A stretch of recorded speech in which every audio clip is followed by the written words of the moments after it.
Thank you, Carly. How's that? How are we doing on sound? I think better. Okay. If it's too loud or anything, let me know. Hey there, Thector, Carly, Courtmac. Good to see you.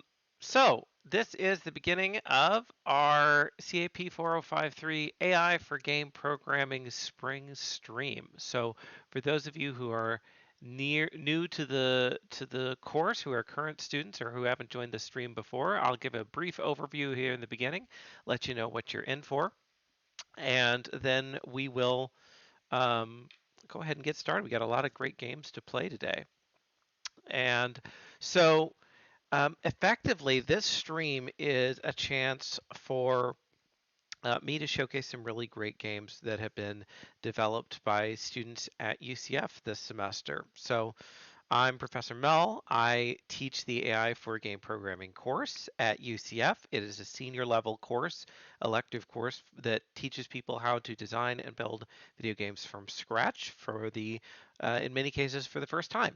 And for the last 2 semesters, this one included, we have also had a graduate component of the course where we also have graduate students who are leading some of these game teams. I'll point out the ones that we're going to be featuring today that have those graduate student leaders, and those are an additional aspect, so we get to see how teams of students work together, and how design teams are run and led, plus some additional advanced AI topics. So um, teams are of groups of 5 students each. We have 24 teams this semester, which is quite a lot. We won't be able to play all of those games on stream today, but I'm hoping to get through around 10 of them. And so I'm looking forward to giving some commentary, to answering questions about, the design and sort of what we teach in the course and things like that, as well as, just kind of comment on the games. All of these are kind of what I would call very early alpha vertical slice prototypes of games. So they have the core game loop, right? They may not be super long, but they have the content, they have the idea, and in many cases they have a lot of polish, especially for something that's done in about 15 weeks. Really, it's a very short amount of time for people to envision and create a game out of nothing. So that's the overview. One question I have for chat. So one thing that's changed since prior semesters of doing this stream, I think this is the 11th stream, 11th or 12th, something like that, is that there's a bunch of new Twitch affiliate stuff that has been enabled. Most of which I hope will not be too intrusive, but I think I've turned off as many ads as I can, but there's a possibility there may be pre-roll ads, or there's a possibility that there may not. Has anybody seen pre-roll ads? Just so I know, I'd be curious. Hopefully not, but it is a possibility. I want to give people a heads up on that. I got one when you refreshed. Yes. Okay. Fun. We love it. Okay. Not so much. Okay. But anyway, there should not be any midstream ads, but I'm also new to the affiliate tool. So if I mess stuff up, please bear with me. And I've added a, yes. So I've added a new uh, command in chat. It should have been in the rules if you got there. Hey there, Encryptstar, Bugwash, Jitsuki, all the above, Starryberry. Yes, so we have our Streamlabs checker that is going to tell you what games we're going to be playing today in the approximate order. I also have a note about bits and other funding stuff. Again, this is new to the affiliate tools for Twitch. So because this is a UCF stream, I'm encouraging, nobody ever needs to contribute any sort of bits or donations or anything. But what I've done for this stream to kind of separate it, since this is for a class, is there is an optional charity that should be on the page. If you feel like that you want to donate to that, um, uh, it is for bringing games to sick kids in hospitals. So, but again, because this is UCF, I'm keeping that separate from how I do my regular streams. So, FYI, if you want more details to that, it's in the rules, and it is also on, I believe, a command for the bot. Okay, so with all of that handled to begin with, we're gonna, I think, probably keep games to around 30 to 45 minutes. They may change. Hey, thanks for following. And we'll probably have um, like a 30 to 45-minute break. I want to say around 6 or 7 tonight, but that really depends on how fast we go, right? Some games take more time, some games take less time. Okay, that's enough basic stuff to begin with. So go ahead and put our current game. So the first game that we're going to start with is something that's called Cat Chow Chase. Okay, let me go ahead and get that up in a window here.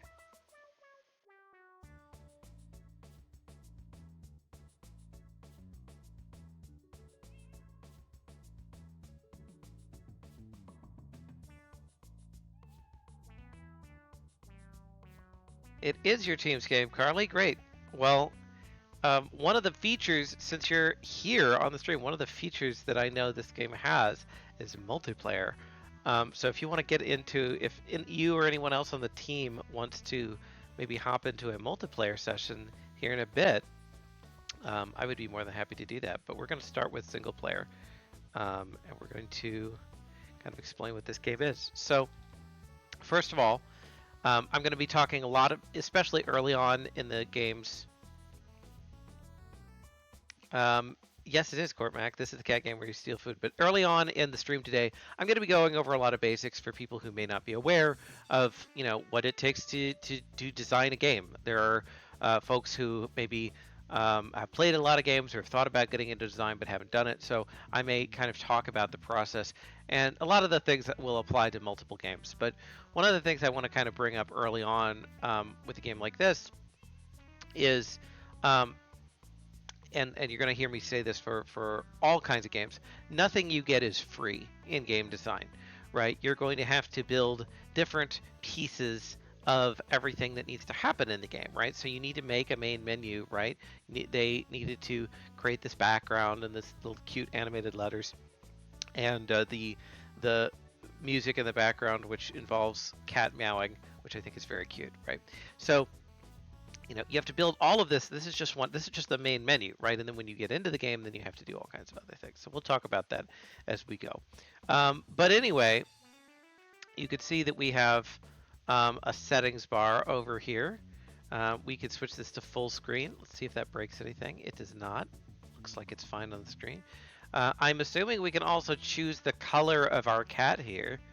So I'm going to go with sort of a UCF gold, something in that range. We'll see if I could do that. We have some nice quality of life features here: camera sensitivity, music, SFX, and voice chat. I did not know there was voice chat in this game.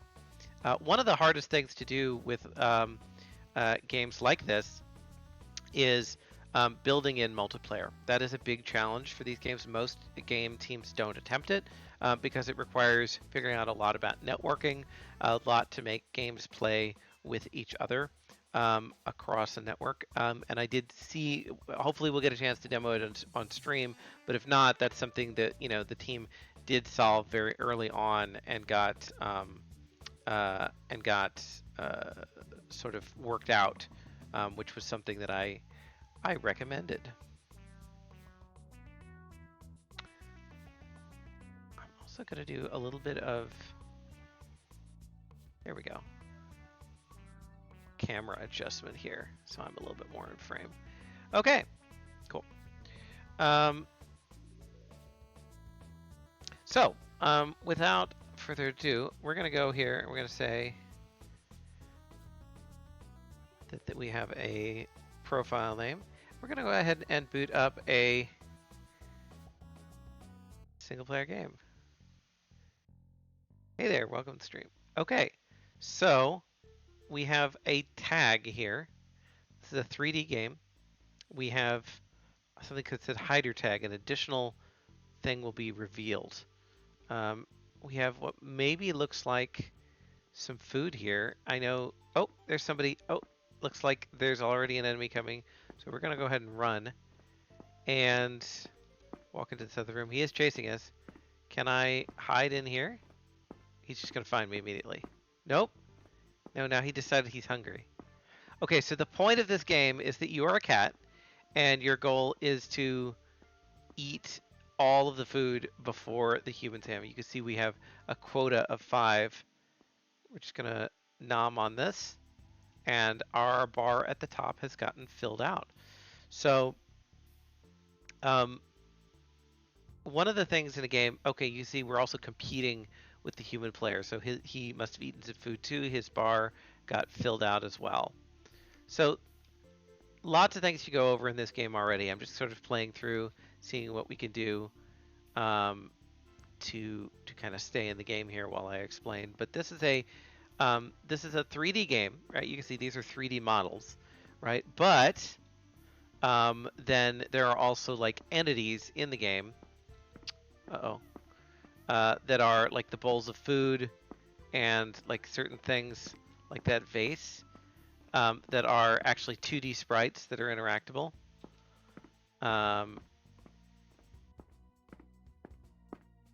Okay.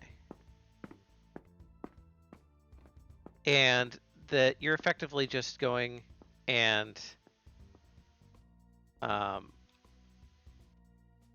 trying to collect enough food before the human collects his food. Okay. And something else in a game is that we sometimes talk right at the beginning about tutorialization, right? Which is the process of getting a player familiar with your game, understanding what it is that you're supposed to be doing. And you can see some of this is like the tags of like press E to hide on the cabinets, right? And when you go up to something like this food bowl here, right, you can also see that it pops up. It says left click to eat, which then starts a timer, which when it's done, fills up our bar of food. And there's another one here. Some things are not explicitly told to the player. Like one thing that's not mentioned, right, is that you can jump, which I'm doing via spacebar. You also notice we have a stamina bar, and I can speed up and go faster. And that reduces the stamina bar. Also not explained in the game, but I'm using the standard conventions of what I would expect from a game like this to understand. So immediately, this is something that, somebody who's played enough video games will kind of do, which is that I opened up the game. My right hand is on the mouse, my left hand is on the W, S, A, and D keys, and I've got my thumb on the space bar and my left pinky on the shift. Oh, he caught me. Okay, so I need to escape, jump, down, down. Oh, there's a mini game. Interact, jump, down. Okay. All right, that was cool. So I actually got caught by the guy there, and then I had to do a number of button prompts to escape.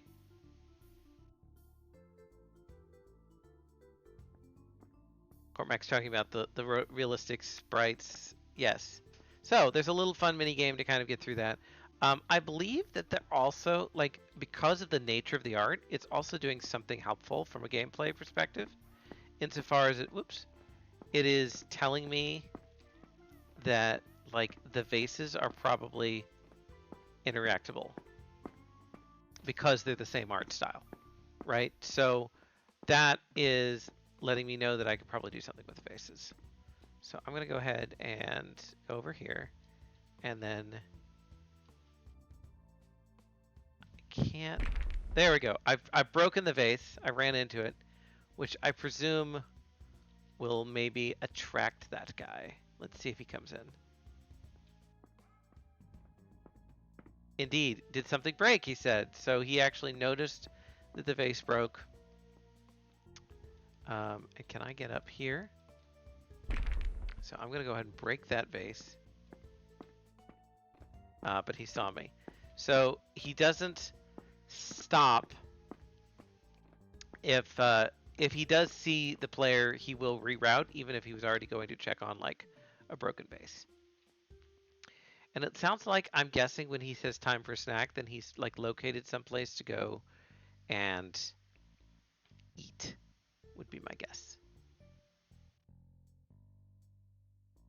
I'm waiting to see if his bar goes up here shortly.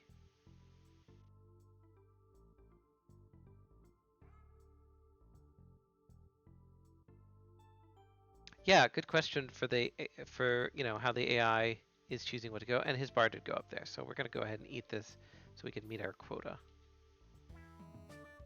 Okay, so I win. The cats get 10. Guess it gets 2 points per food. You got 10 of that. The human got 0. So the human did get some food, but I don't know if it's an all or nothing scoring system here. That's a question, maybe for the devs. And then we have this thing that says get tags. So these look like upgrades. And just gonna go ahead and check those.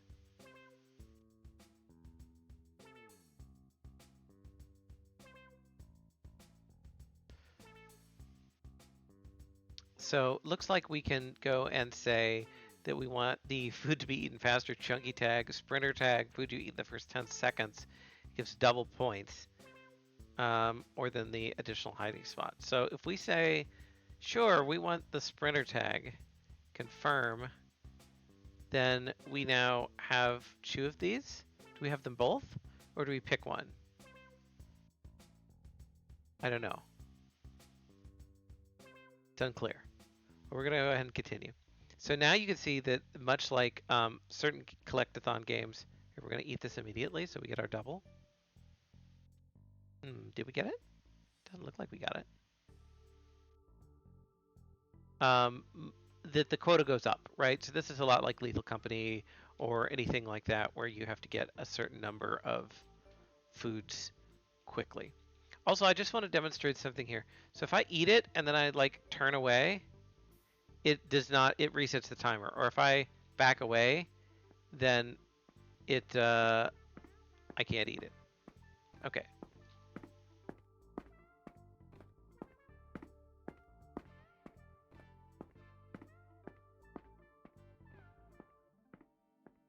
So, a couple of comments in the game.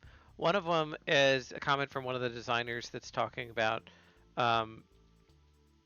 that there's a behavior tree, which is a type of AI structure that can be used to regulate the behaviors of enemies in games, or NPCs, anything really.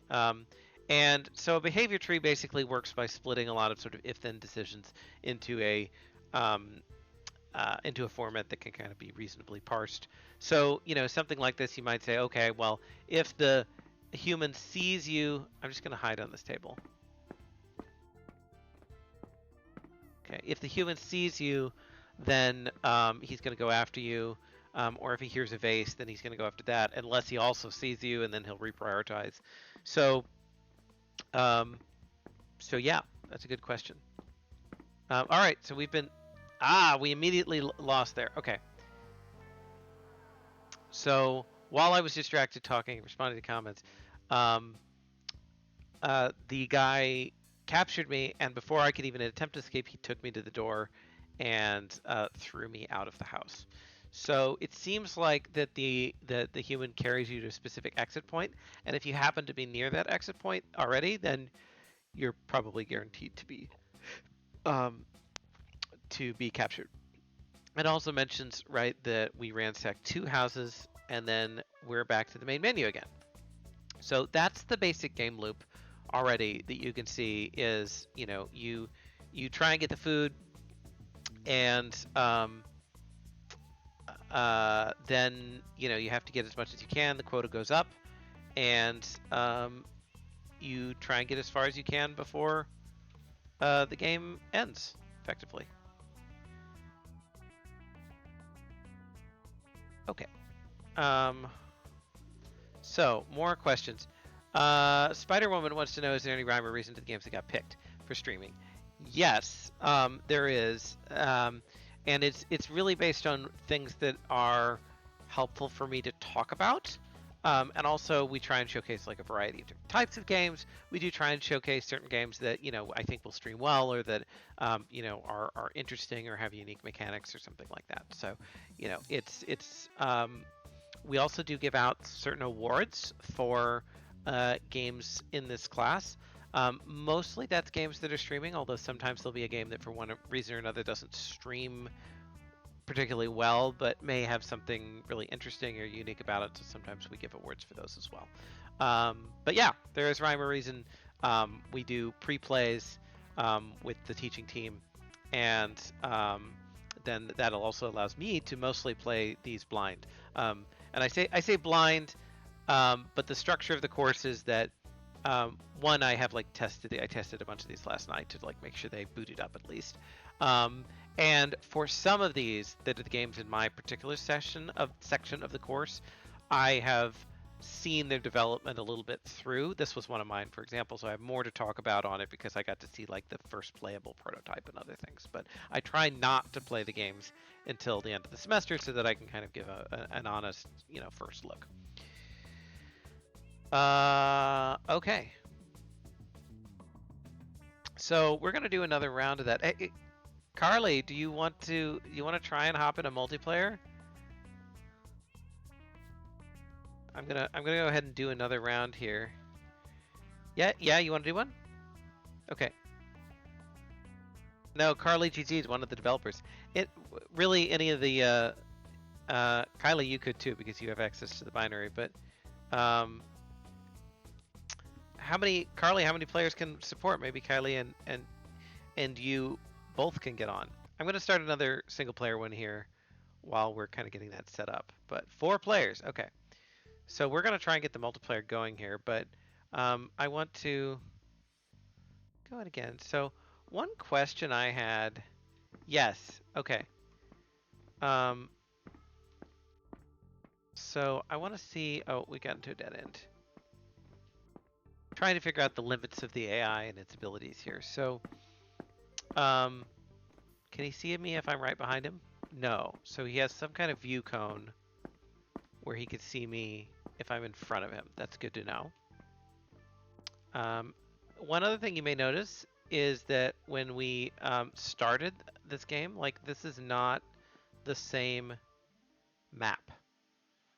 This is actually a procedurally generated map. So the different rooms are going to pop up and the house is going to look different every time, which is something that they added to the game to make it have more replay value. So it's not always the same. Sometimes you can see we get these dead end rooms or kind of wild houses generally. So we can actually go way over here and we get what we need to here. I'm going to go ahead and jump up here. So you should be able to hear that there are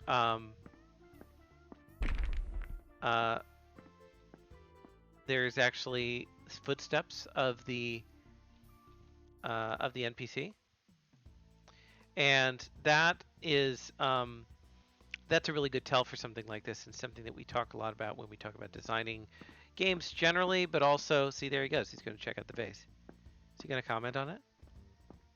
He's hungry. He doesn't care about the vase. Whatever. Priceless Ming vase was broken, but now he's going to eat.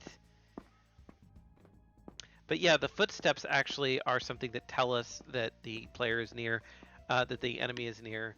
And using different senses, using sound and sight, are both really helpful from an accessibility standpoint, as well as just allowing people to kind of take on other aspects of the game. Um, oops. Um, at the time and like not pay attention to everything. I did want to see like how the human is deciding what to eat. He seems to be doing it randomly, I would guess, right? Because there was food in here that he ate by the toilet. He ate toilet cat food. I have more concerns about this human, given that all the food is bowls of cat food and that he just ate toilet cat food. Um, but yes, so, but he doesn't seem to prioritize like a good direction for which things to eat. He's just picking a bowl somewhere and then eating it immediately. So there's things in the AI that can be tweaked a lot, right? Where you say, okay, well, um, should he prioritize like an efficient path through the house, right? Should he be able to um, one thing that I think is somewhat missing or a choice maybe is that like once you get into a cabinet, you're completely safe. Like you could make it so that the cabinets hide you, but not if the human like was literally staring at you when you got into one. Um, but anyway, so we're gonna get the let's get the chunky tag this time. Confirm. And then again, I don't know if I select these or if I just get the benefits of both of them, but we're gonna continue. You see, we have a different house with different floor. Um,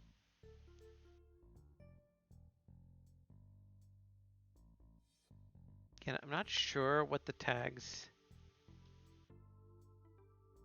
do. Can't actually see that one. Yeah, because this is still a 3-second timer, so the chunky tag is definitely not in effect. I don't know why.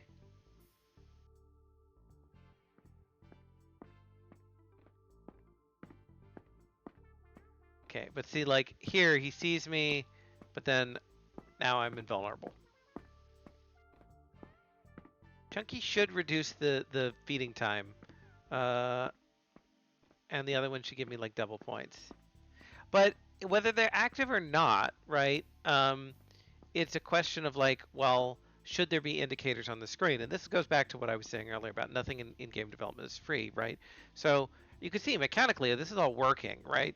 But it's like, well, should there be like a buff on the screen where it shows you like that you have something active? That would be player feedback, right? It's telling you, oh yes, the decision you made earlier is indeed in effect, right? And even if the effect is subtle, you can be like, yes, I'm getting the benefit of it. So that helps players know that they are, they're making progress, and that their choices matter, right? Which is generally a good thing. Hey, Connor. Answer questions about the food picks to eat is random, can be anywhere in the house. Yeah. So that's another thing we talk about is like difficulty levels, right? Because sometimes games can be, very easy for a player, very hard for a player. If they're too hard, they can become frustrating. If they're too easy, then, they can become, trivial.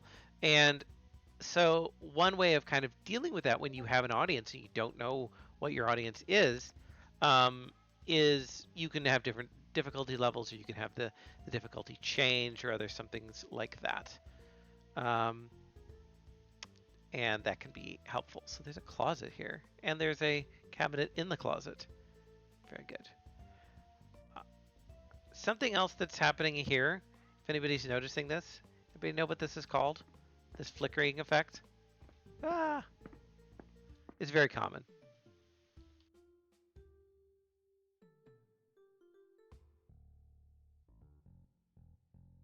Okay, I'm gonna munch this food. So not to hold the answer hostage here, it's overlapping. Yeah, yeah, Courtmac. So it goes by a couple of names, but it's normally called Z fighting. Yeah. So thank you, we got it. Excellent. So Z fighting happens basically because of the grand nemesis of all computer science students, which is floating point numbers. So whenever you are designing something, right, you know, if you've done any programming at all, you'll know that there's different data types you can do. You could say, oh, well, this needs to be a binary number, it needs to be binary value, or it needs to be an integer or something. As soon as you start dealing with decimal points, Computers and their math start approximating, and they start rounding, and they start making slight errors.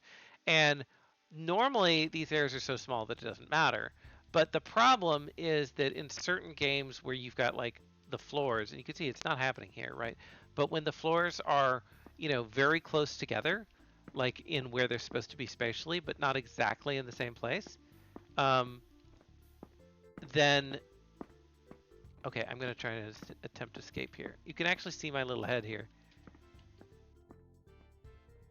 Okay, and then we do have a time to then walk away from him. Ouch, he says. But where was I? Yeah, so Z fighting can occur basically when you've got two values that are really, really close to each other, and it's not sure whether it needs to render the thing on bottom or the thing on top. There are ways to make that less likely to happen. Again, it's a minor thing. Oh, this is not a hideable cabinet. No. What happens if he captures me again? Okay, so the second time I don't get an escape. So this is DBD hook rules, I guess. All right, so I just auto lose if he catches me a second time. But that might not be the same in multiplayer. So, okay. We're going to go ahead and try and do a multiplayer game. Let's see if we can get that to work. So I'm going to create a lobby. It's going to be publicly visible, sure. And we won't put a password on, and here we go.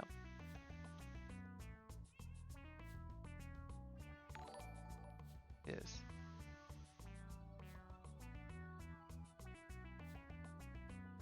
Okay, and I see Kylie has joined. Thanks for the follow, by the way.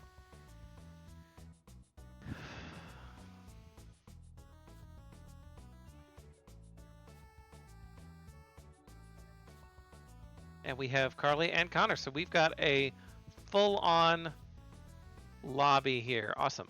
Okay.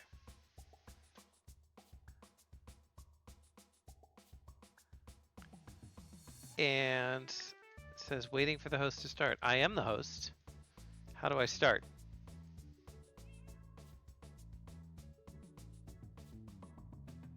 Wants you to start. Okay, well, you've started. Whatever. All right, here we are. And these are adorable. Okay. There's Connor over there, blue cat. Hey there. Kylie and Carly are both in the pink family. And am I gold? Okay, these are very cute. All right, can I nod? It looks like we can rotate, so I could shake my head. We can hop. We're also standing right next to the door. So let's split. Okay, there's the guy. Okay, immediately I'm gonna have to hide. So a game like this is something that adds a lot to it, right? Due to being a multiplayer game. Like single player, it's got its own charm. But with multiplayer, right, the idea of you having multiple cats going around, eating things, jumping on the furniture, generally being adorable, right? That adds both a lot of fun and a lot of also more gameplay complexity, right? Because you can have one person getting chased while the others eat food, one person breaking vases. That's going to bring him all there. And then, yeah, we immediately win. So there you go. So now we could say gamer tag, escaping requires half as much time. Sure.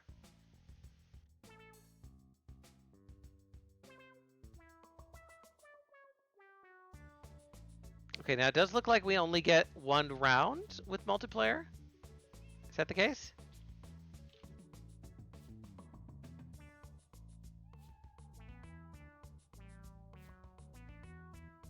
No, did I just get kicked out? The host has to continue, and I hit leave. Okay. All right, so there's a little bit of misclarity in that. So let's go ahead and create another lobby. We're gonna just call this. I'm gonna try and create it this time. Okay, now I have the start button. Might have been a connectivity issue. Gamer tag. Yeah. I'm gonna fix some lighting issues. We're getting everybody logged in here also.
Okay.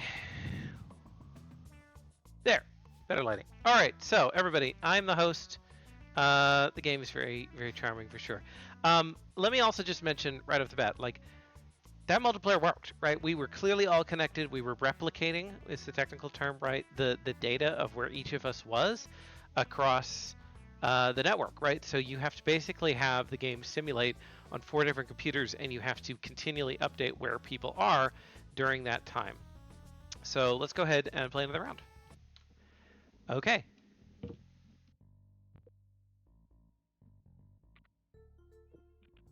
So there's some background music. You could definitely hear the like walking around noises. Um,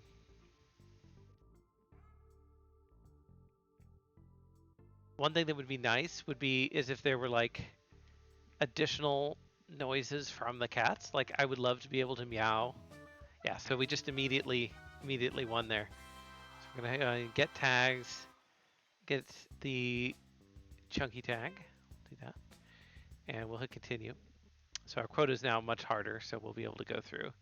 But I'd love to be able to meow and like have noises as my little cat feet go around. You can kind of see yourself walking if you look straight down for a bit, actually. Hey, Happy 10. There's a meow button. It's R. Okay, that's amazing. Thank you.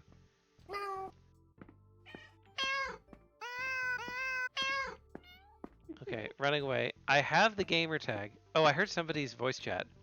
Is it push to talk? I think I heard Kylie. No, it's just always open. It's just always open. Okay, so we're actually hearing people's voices. Okay, so I'm going to attempt escape. Oh, I just immediately escaped. I know we have the tag that's supposed to make escaping easier. Can I? Oh, I can scratch him. You just attack the human that's carrying my friend. Okay. That's quite a nice feature. So I'm just going to be on defense duty while everyone else becomes gluttonous. Oh, and it shows you when somebody is in the hiding spot by drawing a little cat on the thing. Somebody hide. Oh shoot, I need help. Help. Okay. I'm running. I've already been captured once. I can't get captured again. So I assume we lose if all of this, if even one of us is captured. Not sure about that. This guy is very aggressive, though. I need to get him off my back. Okay.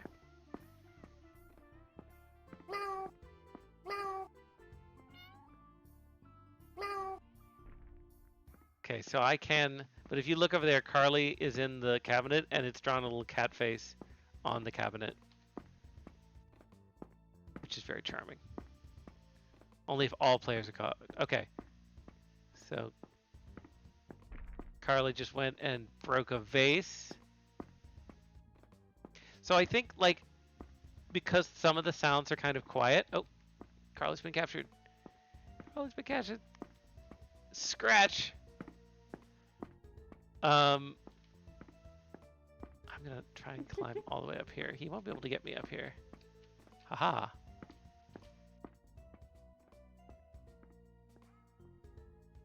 Excellent. Cat by Daylight. It is mechanically, it has some similarities to Dead by Daylight, which is very amusing, given that the surface level is not. But that actually brings up a good point, right? Which is that I'm a big believer that people who design games should play games. And one of the reasons for that, other than you want to understand the medium you're doing, is it gives you a shared language to be like, oh well, what if we took this mechanic from Dead by Daylight and this mechanic from Super Mario Maker and this mechanic from this and this and that, and then we'll make something new, right? It's kind of like, to be a writer, you should probably read books, right? To make games, you should understand like what's out there, what kinds of mechanics can combine together to make new things. Okay, so again, I see we have all these tags. It would be nice to see them like on a menu overall that indicates that they're active, but this one's going to be very, very testable. We're going to see if we have a double jump. And indeed, I do have a double jump. So that one for sure is working. We have a quota of 10.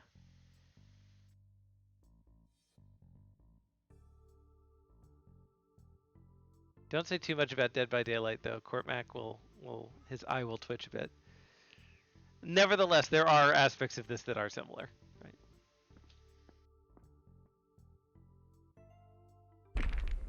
But another thing that'd be interesting is so it makes a sound effect that's a spatial sound effect, right? Which presumably the human NPC can hear. Um, but it would be great when you're doing multiplayer is if there's some way to, um, oh, just immediately one. If there's some way to um, show, hey, a noise happened here, like an indicator on the screen, something that kind of says, or make it play the sound globally. And then I left the game. I did not leave the game. But there you go. Hey, Adine. On the plus side, you can't get 3 gens in Cat by Meow Light. Okay. So, overall, the multiplayer works pretty well. Obviously, there's still some bugs to work out, but getting multiplayer working for a game like this, in short order, is very impressive. Like I said, I think there's some quality of life or like more player feedback and tutorialization stuff that's kind of missing, and maybe like some harder tiers to the enemy. One question for the devs: if you keep going, the quota goes up. Do they ever spawn in multiple enemies, or is it just the one guy? That's a question. But yeah, so some tweaks with that maybe in the future. And then a lot of it's just sort of minor polish, right? Adding more sound effects for the cats. The meow right there, that's just improving the quality of the game, by like 10% already, being able to have a meow button. Just the one guy. Yeah, okay. So yeah, but you can see, I think, the potential of a game like this, right? Generating, um, generated map, AI system, right, and multiplayer, right, which is really cool. How long do I play each game? Yes, 45 minutes ish, which I played this one for a little bit less than that because I talked, but I think this is probably a good place to call it and move on to the next one, which I will do. Okay, thanks again to the team behind Cat Chow Chase. Very much, a lot of fun. I'll also mention this is one of our graduate games, right? So this had a graduate team lead in addition to the individuals, undergrads who worked on it. Still a team of 5, but I'll try and point those out when I can. Well done. Cool. All right, so I'll leave this music playing in the background while I get the next set of stuff working. So our next game is going to be something called property rights.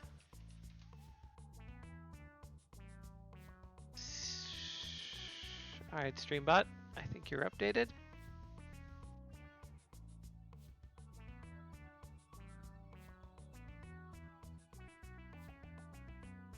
Hey, Cuckhands, I think I have the latest version. If it is the version that was on Canvas as of like 3 in the morning last night, then yes.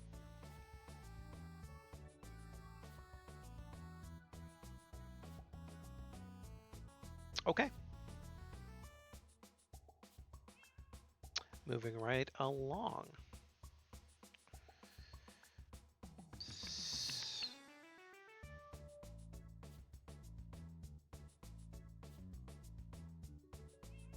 So another question that comes up generally is like, what are the games made in? Most of the games are made in Unity. The class focuses on Unity as a game engine. We do allow you to use other game engines though. And in fact, Cat Chow Chase was made in Godot. So I think we have one other Godot game this semester, or at least one more in the set that I'm going to stream today. So you have Godot. We've had some in Unreal in the past, but used to be it was kind of Unity Unreal. Now Godot's kind of a reasonable option for kind of general purpose game engines. They have different benefits, um, and they changed quite a bit. Unity was originally a lot easier to use. Unreal's gotten easier. Unity was a little bit less powerful than Unreal. Now it's pretty good. Um, uh, Unity had a big scandal with how they were going to do licensing and royalties a while back. Then they backpedaled. Now Unreal has worse licensing terms than Unity. So, there's a lot of different options for game engines. But the class is technically it's agnostic, but we teach to Unity. Yeah, and Carly is endorsing Godot. I think Godot is probably the easiest one to pick up, and for a game with some simplicity. I don't want to say Godot's for simple games, but on very complicated games, you can run up against the limits of Godot sometimes. Um, but it's getting there, and every year it kind of gets better.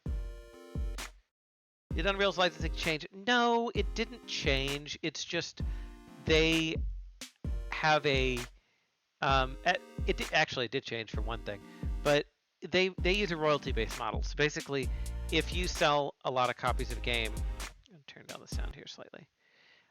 You have to pay a percentage, whereas um, whereas Unity you have to pay for licensed seats for development, right? So it's just a different model, and Unity got in trouble because they were going to introduce a royalty scheme, which is not unusual, but it was a really, really bad royalty scheme. It was very unfavorable to the devs.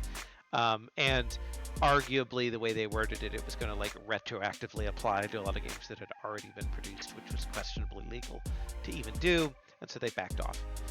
Unreal's biggest frustration that did change a year ago was they used to not let you use any of their code for any sort of like third-party applications that weren't games. So you couldn't like use characters that you made in Unreal and like apply them otherwise.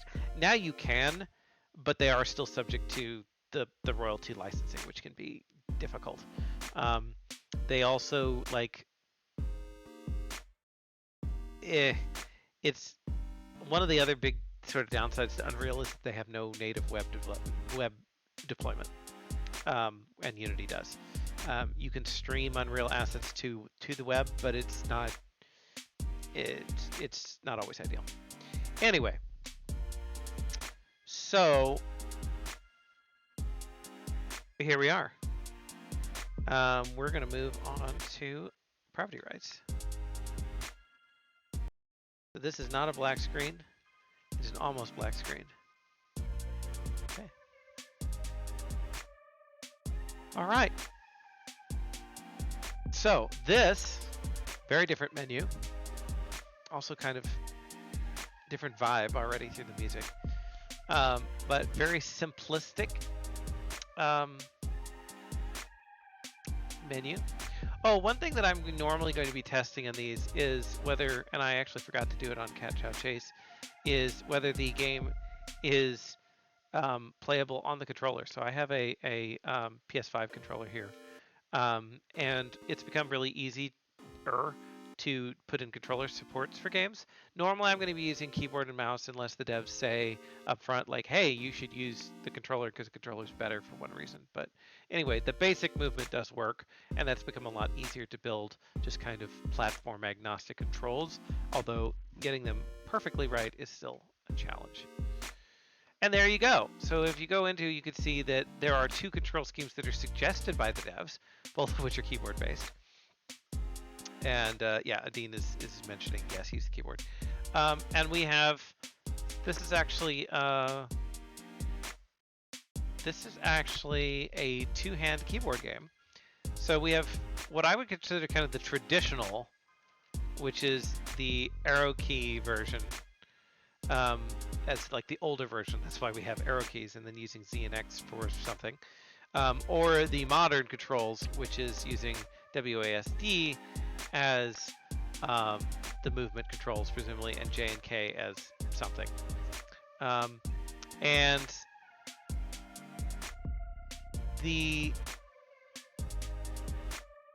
so a little bit of history there, right? It's taken a while. There still is no dominant control scheme for games, right? They changed a lot, right? Originally, people were using, keyboards, just keyboards, and then keyboards and one-button mouses, and then mice with lots of buttons, and then we got game controllers. that kind of standardized on the buttons that we have, which is, we had some wild ones. If anybody played N64 back in the day, you would have noticed that it had 3 sticks for your 3 hands for some reason. And then now we have kind of the standard design, 2 control sticks, number of buttons, triggers. And then there's games that are played on the iPad, right, or on the phone that are entirely, touch-based controls and other things. So there is no one standard control, but we have settled that if there is going to be a keyboard and a mouse involved, generally, most people are right-handed. So most people mouse with their right hand. Or if you're like me, you're left-handed, but you figured out how to do that anyway. And therefore, it is more ergonomic, more therapeutic for your left hand to rest kind of on the keyboard, naturally on the left side of where you would normally put it if you were typing, which gives you the WASD controls. As opposed to moving it all the way to the other side of the keyboard and putting it kind of awkwardly on the arrow keys. Anyway, a lot of history there. And some people still hate it, right? Because on most keyboards, including mine, the WASD keys are slightly offset. So the W1 is slightly to the left. But muscle memory being what it is, I'm going to stick with those standard things. And that was more information you ever needed to know about keyboard history. Okay, so let's play. Okay, narrator. Just outside a small kingdom, there lived an evil witch who obviously wanted to take over the world, as they do. Most witches attempted this by attacking two of the 3 unalienable rights to humans, life and liberty. To humans, life and liberty. Okay, there you go. So these are sort of un-American witches. Okay.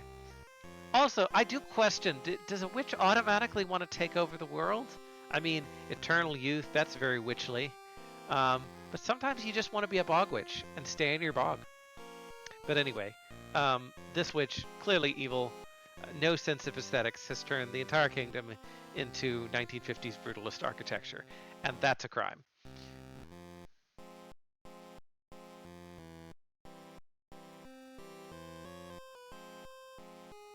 Thriving in my bog. I'm having a question about the binary. Do we think this is the wrong one? I'm going to check.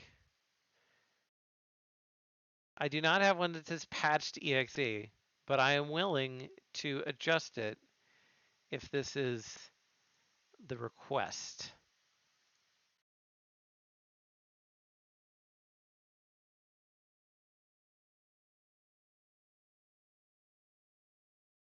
Aha, yes. Updated submission. All right, we're going to do this. If anybody else has anything, FY, if you put stuff in the comments, it doesn't, I batch download these all in like a giant mega zip and it doesn't get captured. So keep that in mind if anybody else did anything that way. Updated autopsy report.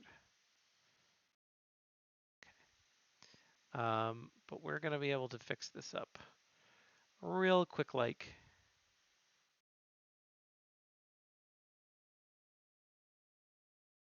Okay, so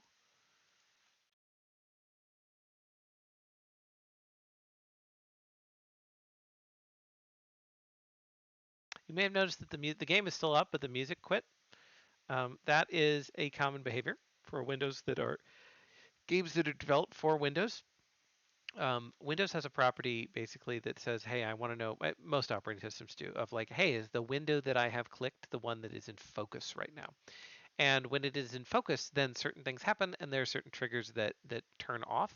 And most game engines kind of these days respect that by saying if the window is not focused, then it's not going to do things like play audio. So I'm messing with file folders right now, which is why you can't hear anything. Back in the Wild West, you just played your audio all the time. It's very rude. Okay, but we're back up. A property. No problem, Adine. It's like I said, when I do the batch download, it just doesn't always recognize that. How's the sound? I also adjust stream volume separately from personal volume. So if it's too quiet or too loud, just tell me, chat. Okay, back to witchiness. Witch still wants to take over the world.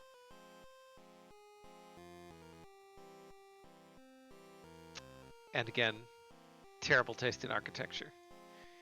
All right. All of these witches failed in the end. But this witch had a more unique, more sinister plan. She would instead take away the third unalienable right, properties. She is a real estate developer. Okay. Game is a little hard to hear. Turning it up. Thus she executed her plan. She flew into the kingdom and stripped everyone and everything of their properties, their shape, color, and their personalities. Okay, this is very meta in a way that it's quite enjoyable. So, again, I think you can kind of get where they're going with this, but it's especially funny as a game developer, right? Because a lot of the times when we're prototyping games, we'll build like really rudimentary, blocky looking stuff, like the image on the right. And then you'll say, oh, we're going to add these pretty textures and lighting and things that make the basic objects unique. Like they're programming objects first, and then we add the polish on the top. So this witch clearly does not want any of that.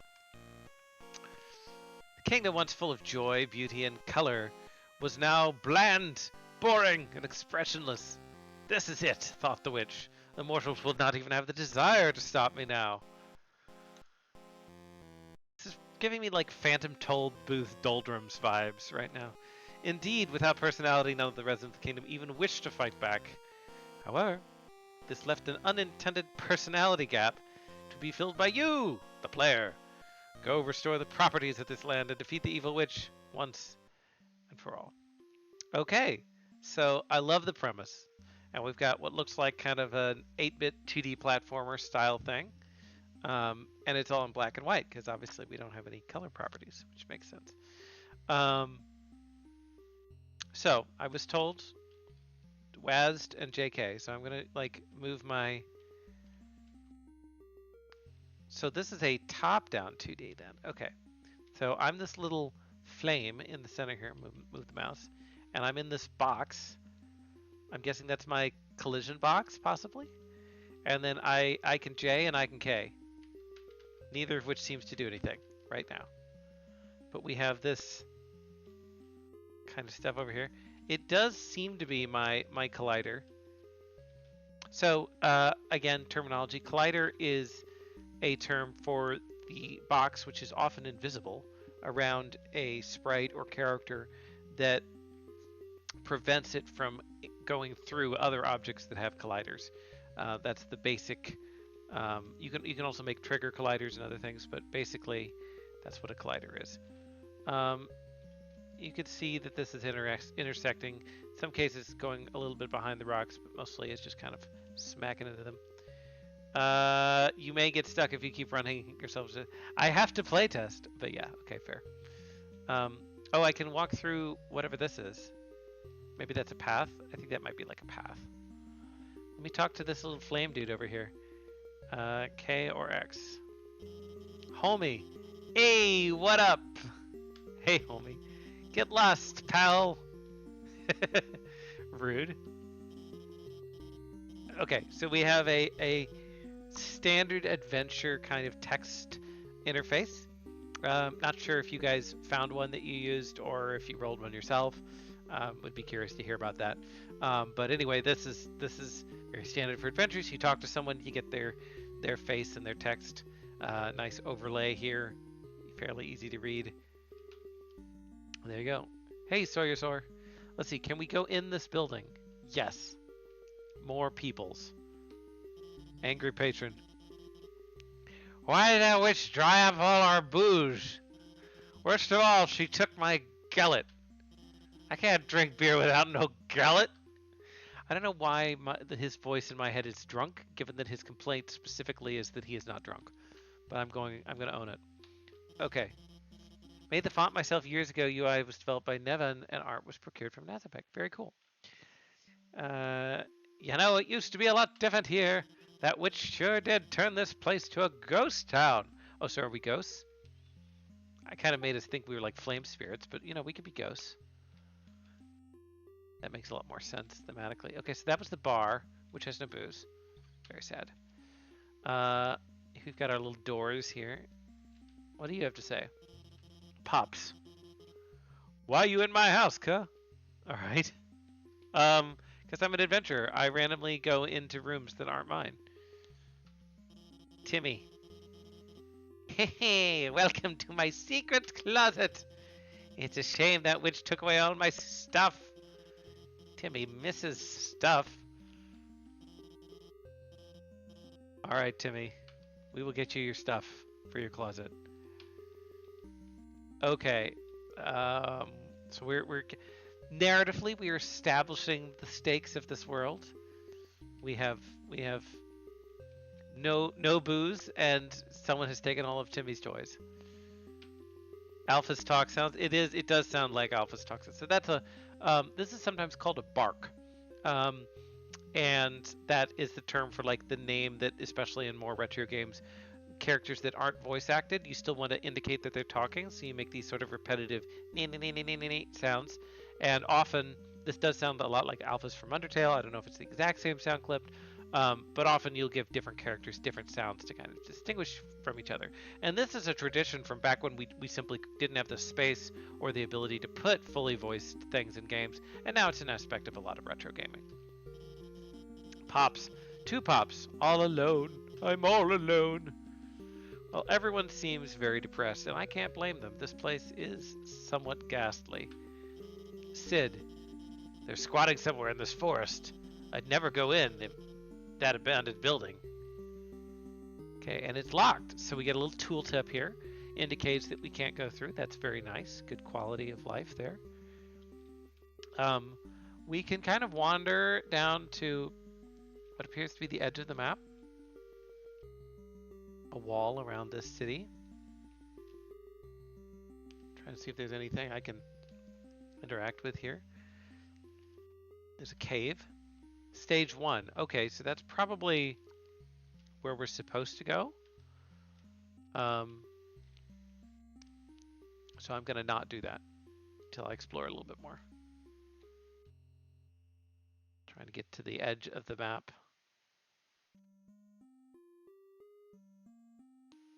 This is where I would put my Easter eggs if I had one.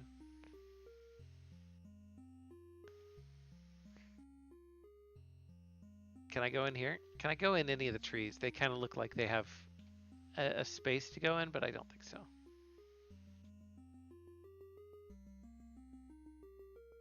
Aha, a thing.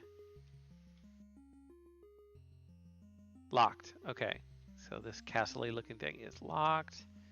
Easter eggs are reserved for the actual gameplay. You know, stop wandering around the map and go do the level. Yes, but interestingly, so I actually managed to skip around the log and get to stage 2, but stage 2 itself, I'm assuming that's stage 2. Stage 2 is actually locked regardless. Okay.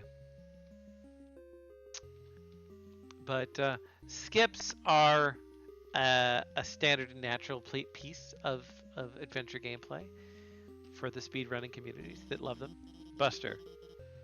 Let me guess, you're going after the witch. Ha! Good luck even making it past the first line of defense. Our henchmen are staked out in a cave down that path. I'd turn back if I were you. Okay. Which is then supposed to lead us very naturally here to stage 1, which we will now finally enter. Okay, we're actually looking a little bit blue now?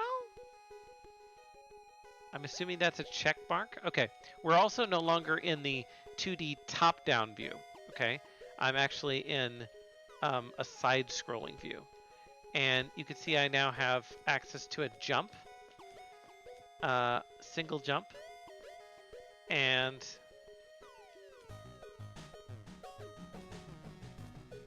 this K, which I'm assuming is some kind of an attack. Some small things with regards to jumps. Game has a lot of personality for a game about the death of personality. Yes. Um, so, as would you might expect, one of the big things that there's just been so many games of these genres that you want people to follow the expectations of what the game is. So one of the expectations I have is that if I just briefly press the jump key, I'm going to jump like this high, and if I hold it down, I'm going to jump higher. That didn't always used to be the case, right? But that is now the standard in a lot of games. So you come to expect it, right? And that means you're actually able to do certain things that would otherwise be difficult to do, like find this Easter egg shield thing at the top. I don't know if that's like extra health or what. Okay. Can I get, is that a platform I can get on? Yes, okay. And there's a bad guy.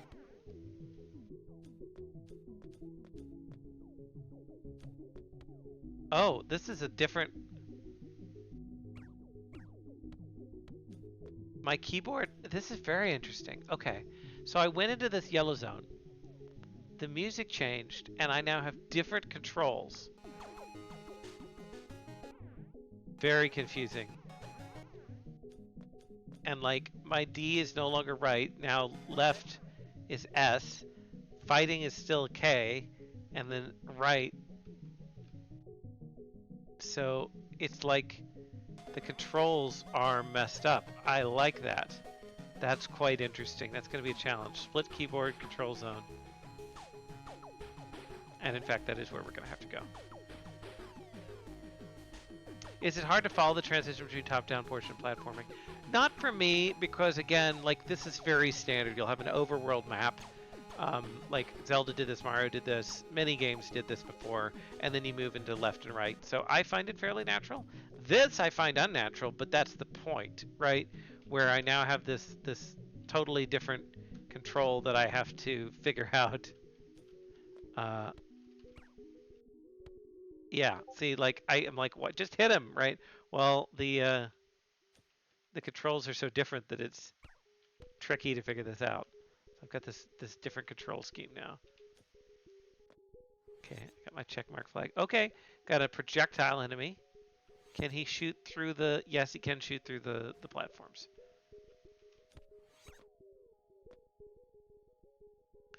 There's sound effects on the projectile. Very nice. Lets me know even when he's off screen where ah ah ah ah ah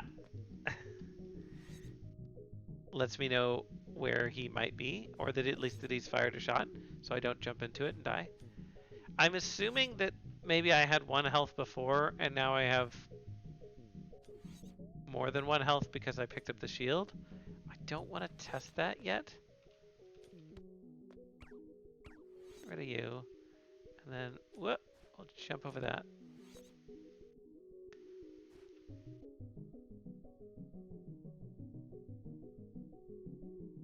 Another Easter egg on the left side of the room.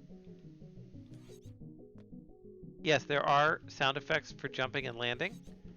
And these are the kinds of things that, like, it's very easy to miss. And by miss, I mean, like, you just don't notice them. But you notice their absence, right? And so we've got some kind of mellow background music. We've got some... Aha! Secret entrance here.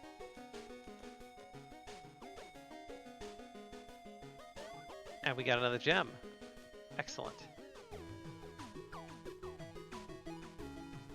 So I think if we were on the platform, we should have noticed that there was that sneaky bit there. Very nice. But yeah, the music changes. There's little jumpy landy noises, all kinds of things. Devs originally pitched a fat keyboard curse that you had to match multiple keys like your keyboard was gigantic. But the rollover of typical keyboards made this too hard to guarantee across hardware. Very kind of interesting challenge that groups don't run into. Very cool they ran with it and adapt to the issue. Yeah, so already, you know, any game that's like messing with my controls is like, oh, okay, this is interesting. This is a challenge. From a design standpoint, I've always wanted to design a control scheme that feels natural instead of one that changes. Are there examples of platforms that make the change of controls a fun and interesting gimmick? Yeah, this one. um, oh, shoot. Okay, so we lost everything there. We hit a spike and went all the way back. Bummer. I was trying to get in here. Why was I trying to get in here? I don't know, but I was.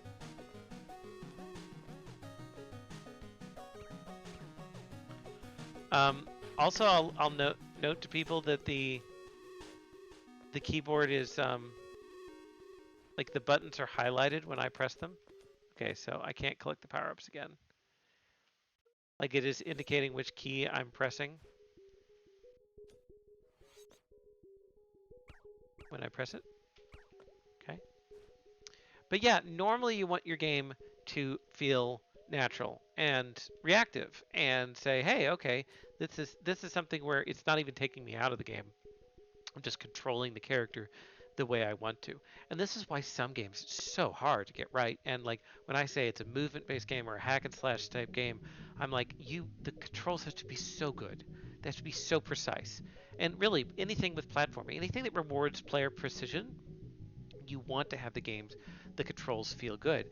And there are mountains of assumptions now, right? You know, you take a swing in a hack and slash game with a big sword, people are going to expect that there's like a dodge cancel, which means you can press a button and quit the animation halfway through for certain weapons. That's just expected. If somebody has tied the entire motion of their animation, people are going to be like, "Oh my gosh, the controls are bad." It's like, well, they're not bad. They're just not what is normal for a game now. So my stance from design standpoint is pick something that is a natural thing for the players, except when you intentionally want it not to be. So when you want to break the controls do so, but do so consciously. Don't do it just to be like, oh, I'm different, right? Use the standard controls until something changes. Best example of that I could say is the game Brothers, a game of two sons. That game is it makes very intentional use of controls. Okay, so now I gotta relearn the basic controls. Okay, so the spikes are punishing.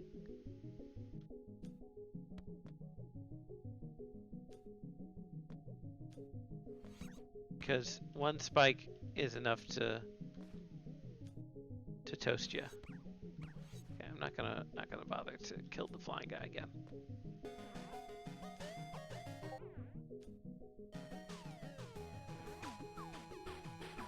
The slight edge where the controls, like you can see, there's an interesting crap.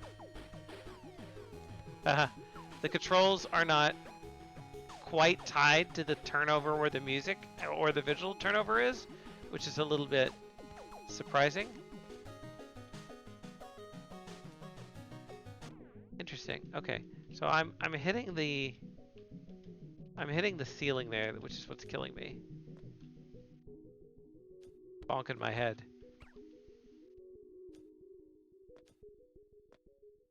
Funny learning somebody else to learn the controls. Yeah, no, it's interesting.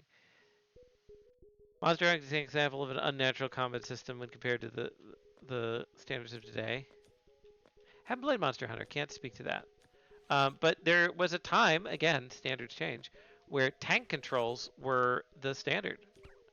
Like tank controls where, you know, left and right of the control stick rotated instead of strafing.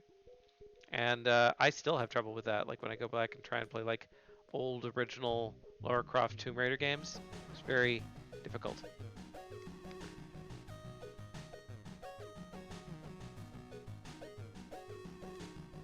Okay, so what if we just had a gentle jump here? Yeah, that's the way. Don't jump too high.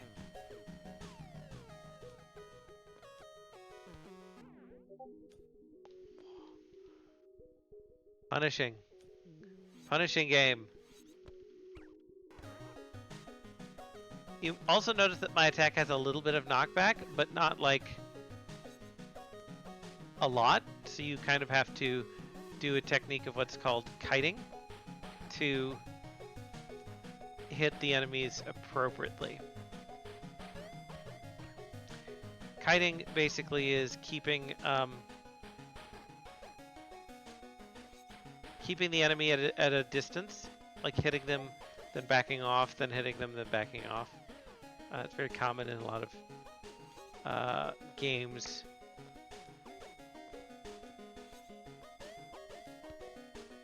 Especially adventure-style games. Or things with different ranges. You used to see it a lot in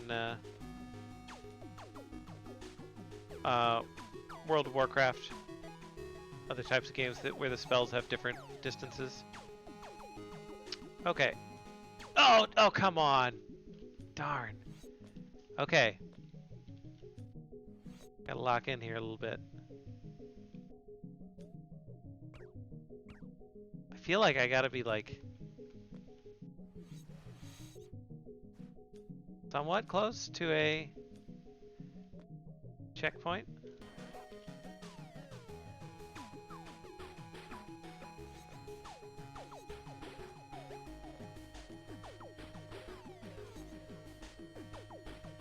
It's being extra aggressive today.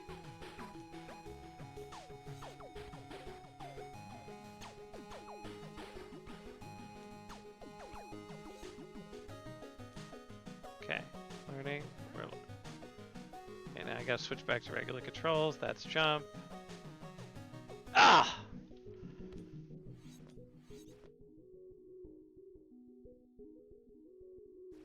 You can attack the projectiles to clear them.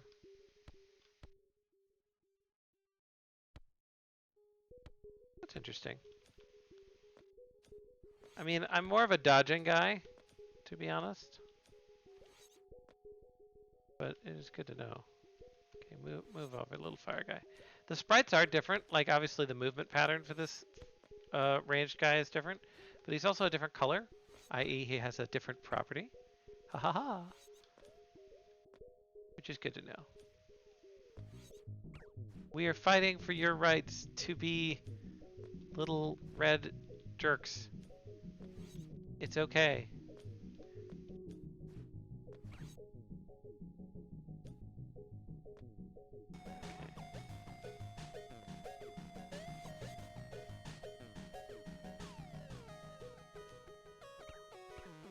Okay. So we need to do a kind of flip jump here. Only in video games can you do that. Ah! And still die for it. Enemies respond with die can accentuate player progress. Yeah, I mean, it's definitely a game like this. It's like, hey, you failed, right? So you need to learn, right? And different games reward the player in different ways, right? Some games are like, oh, it's replayable, it's different every time, right? It's a roguelike, right? And there's nothing wrong with that, right? But this is not that kind of game, right? This game is, we have crafted challenges that are specifically made for the player, and the player is rewarded by learning how to respond to those challenges in natural ways. Haha, haha, okay. So we had to learn to smack the projectile there. And like, so a lot of it's memorization, right? Is figuring out the challenges of each individual game. Ah, I got the check mark. Checkpoint. And, you know, that is a big part of what makes a lot of types of games good, is that you're like, oh, I can learn new things. Okay. So that was yet another control scheme, by the way. That's why I looked so confused.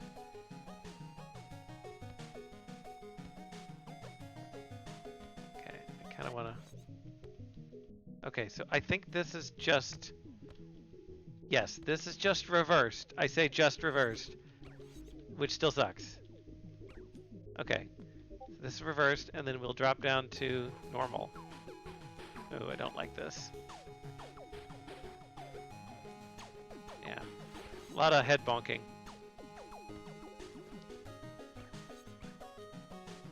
I feel like a nice thing here, or maybe a very not nice thing, would be like a death counter. Like, how many times have you failed? Okay, so can I just... Oh, that's a right challenge. So during the fall, your left and right flip.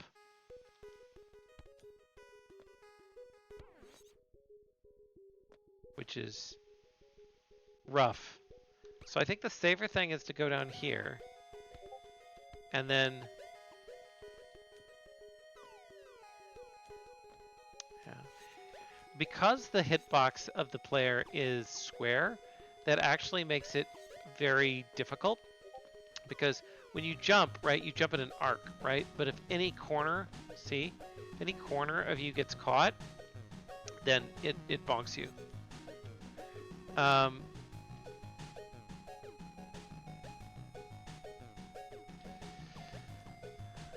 Also, let me show you one other thing that's kind of cool here. This is nice. So, you know, having the square hitbox, not so nice. This, nice. So, can anybody see what I'm doing here with my jump?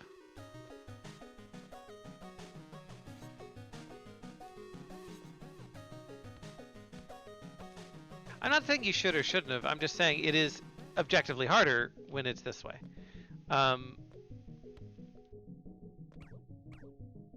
Sometimes, a lot of times people will give you, like, they'll actually cut the head off the hitbox when it comes to jumping because it's trying to give people an easier time of jumping.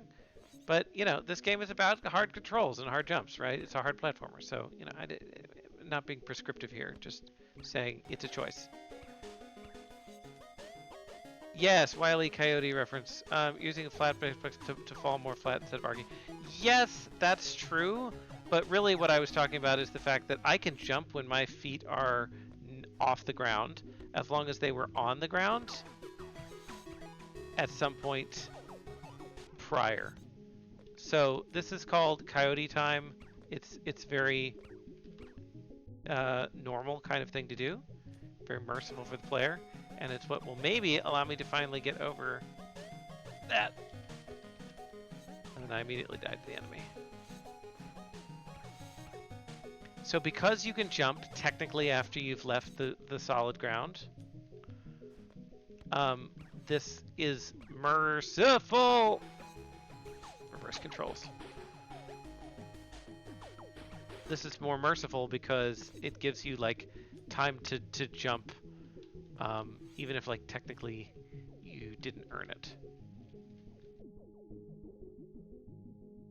I really want to take out this guy before I jump down there. Come on.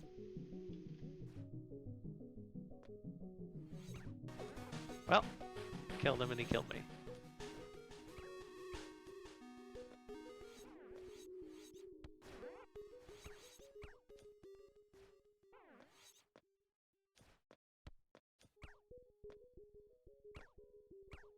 Okay, so down here, and we need to make this jump when he's moving away from us. Okay, tough. Tough. Okay. Okay, that's scary. Phew.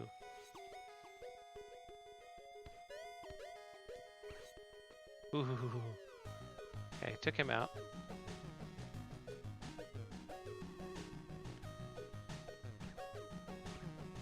Okay. I'd love to be able to get up there, because I know there was a secret up there. But I don't quite know how. If I had a double jump, maybe. I wonder if this is something where you get more powers later on? Or an invisible... Okay. Well, that got me through that area, it looks like. I thought that was just going to be the next room, but it's taking me back here. Does anybody have anything to say? None of the dialogue seems to have changed. Did we... One thing is the dialogue does stay on even after you've walked through. After you walk away from someone. Which can be... sometimes a glitch. I don't even want to say a glitch, just kind of oversight. So this is Okay, so I think it did register that we did something. Would have nice to been able to see like I got the MacGuffin or the item or I destroyed something or there was a boss battle there or something. Would have kind of thought about that. But it did move the log, so I'm assuming we can now go on to stage 2, which is now unlocked. Okay, so we can get our blue thing. I still don't know what this is. It doesn't protect against spikes, but it might protect against a single shot. We've got the purple triangle now. What makes him different? Okay, well, we might have survived one extra hit there. I'm not sure. Okay. So we got to figure out what the blue black reduce. I really like the idea of the controls being different. Okay. So it's everything is slick. It's ice. So we've got an interesting momentum thing here. So you can see I can let go and it continues to move. So we got that ice effect.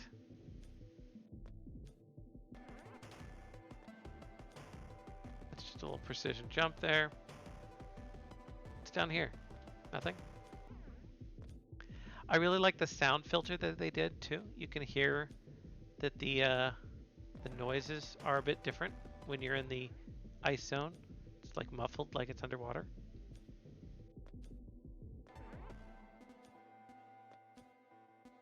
Okay. Uh-oh. Something's tracking me. Pew pew. Sniper. Okay. Oh, the purple guys have homing bullets, but we can still break them. That's good to know.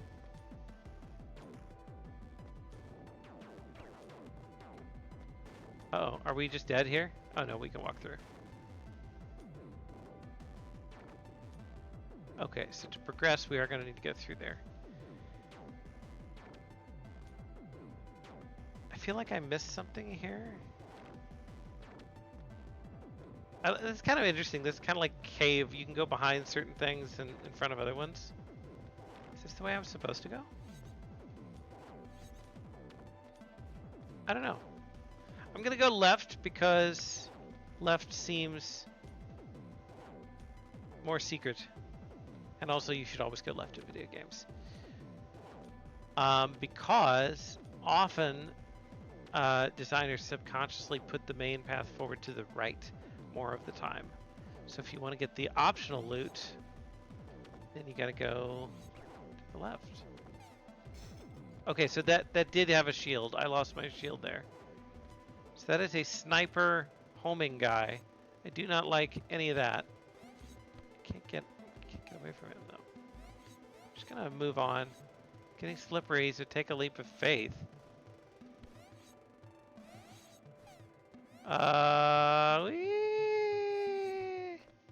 Okay, leap of faith was not rewarded. I have definitely died. Okay, what's down here? Okay, spikes. Another convention. Flat platforms that are like single lines are ones that you can jump through. That's standard 2D platformer logic right there. Slippery. I don't get it. He's shooting blue projectiles. Are those... It's gonna ice me up. Oh, it did something. Yes! It did ice me up. So now I could just... Hey!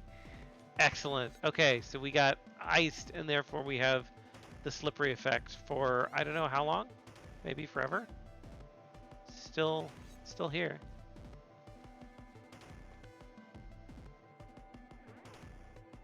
Okay, so then here's the actual ice effect. Death, okay. Okay, so we can't pivot in midair because of the ice effect. Ooh, but I could do that, and then I could do that. Oh, almost. I don't know why I'm wanting to backtrack. My natural sense of gamer sense is telling me I should backtrack. And yes, I got another shield pellet. So the shields seem to be good for one regular hit of protection. They also seem to be quite hard to, in hard to reach areas, which makes me think that they're like a And see, I lose it then on respawn.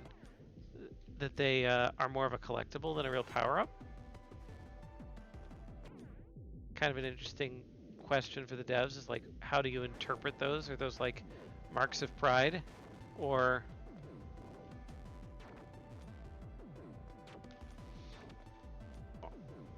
meant to be an actual power-up? I guess it's both, but like, I feel like one of them is kind of more in mind. But if they are kind of like collectibles, then I would kind of want to like track them on the screen, being like, you got 2 out of 3, or 3 out of 3, kind of like stars on a level or something. Can I go through this? Obvious fake wall? No. Okay.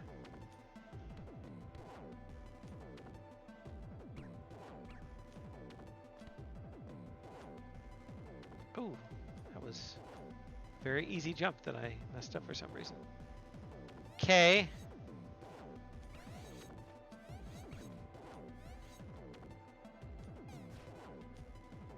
Jumped into a projectile.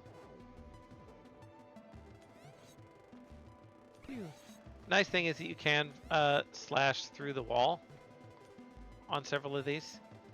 You can see, like, if I'm just patient, he'll come here and then he'll get hit by the general stab. So these are kind of like your standard Mario type enemies, right? They have very set patterns, but then they do have interesting projectiles. They do follow certain rules. They don't go off platforms. They rotate, fly around in interesting ways.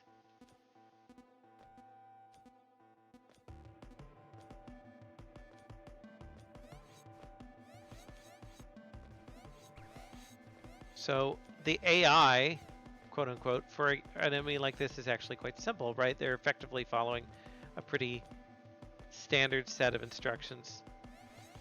Something's going on with the jump that I kind of want to figure out there. It's like sometimes I don't have access to my full jump. Yeah, look at this. So if I just spam the jump, sometimes it's tall, and sometimes it's like not. I feel like there's like a cooldown on the longer jump that's maybe gotten me a couple of times. Subtle. Gotta think about that. The stage has been reworked since first place tests haven't seen it played. Personally, shouldn't be, might be a bug. Yeah, so like, if I just like, if I hold the button down, like the height is mostly the same. But yeah, see, I went quite a bit higher there. Like I'm hitting the edge of the yeah. Not sure, but then if I like relax and give it enough of a cooldown, it will always be as high as possible. So there's something minor going on there.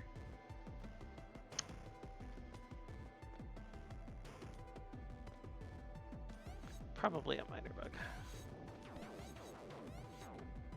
And the only reason that I kind of like mention that is because, again, to kind of my earlier comment, right? The games that require precision and reward precision, you're like, hey, the controls should be very consistent, right? There's plenty of times for random numbers and other things, but you're like, hey, if it's my controls, then I see that was fine, right? Then I want them to be like super solid. But anyway, platform is my bane. Yeah, pretty much. But I have now conquered it for the moment. Let me get rid of.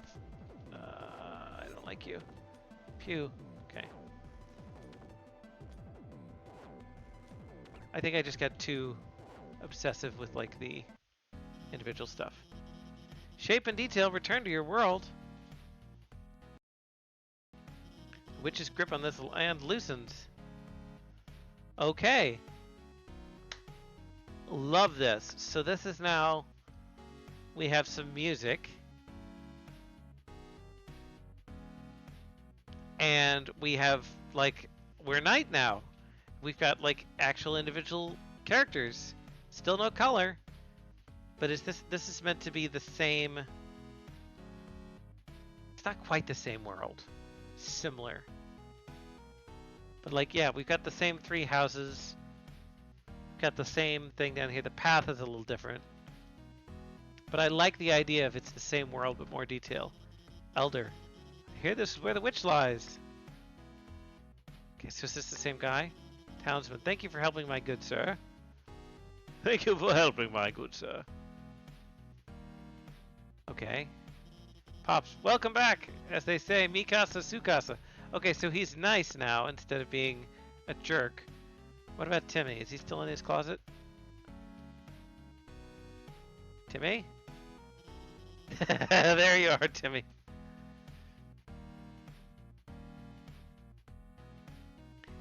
Welcome back to my secret closet. Yep, you're my first repeat visitor. Business can be pretty slow. What what business are you running here, Timmy? Pretty slow indeed, but Timmy's ego stays strong. Oh, Timmy. Look, my stuff is back.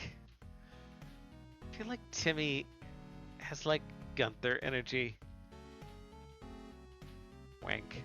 All right. Well, this is very fun. So you do get to see like, hey, there's actual stuff in the world. So we've like, it's still 8-bit, but like we've moved into like simple shapes to actual assets.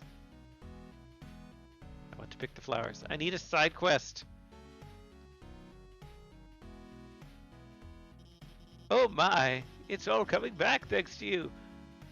I mean, the bar is here, but is the booze here? It's unclear. Happy patron.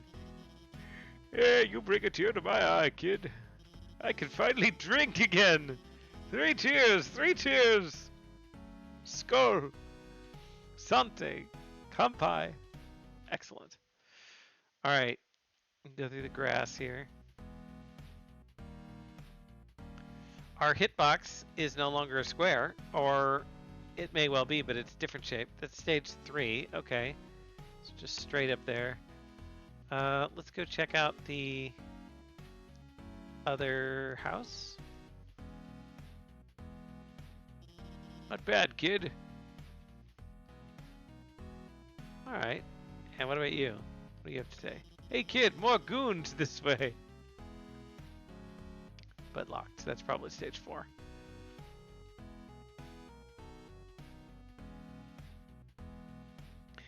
Also kind of fun to see that Chad is like doing a little bit of like live debugging about like my minor comment about the jump, which can be quite fun. It's like I said, it's very small, and I don't think I'm imagining it. And did physics don't care? Yeah.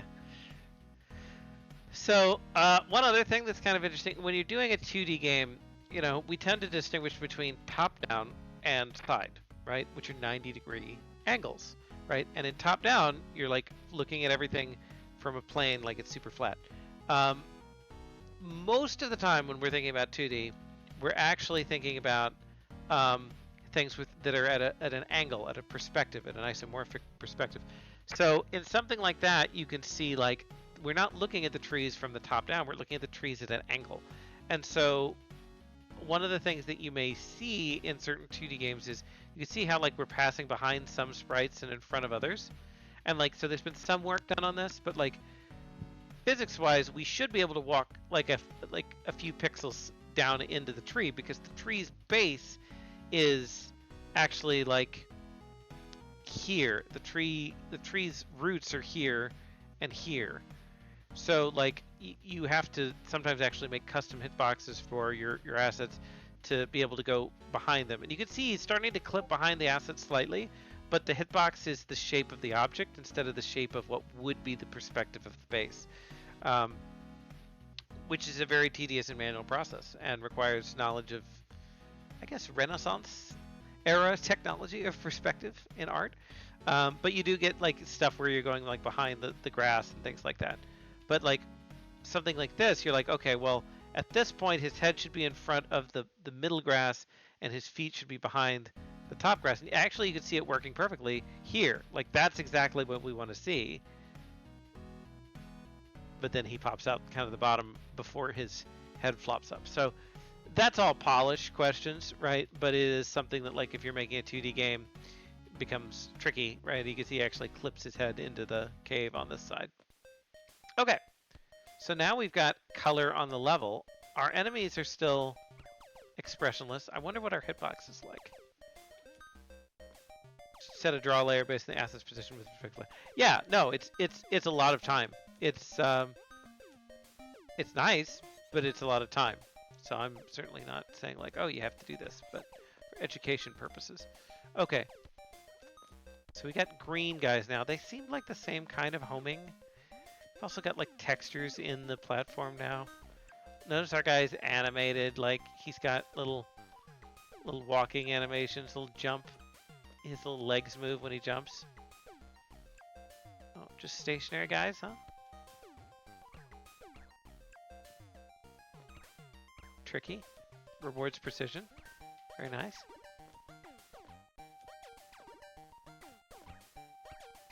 Okay. Good challenge. Can I get over there?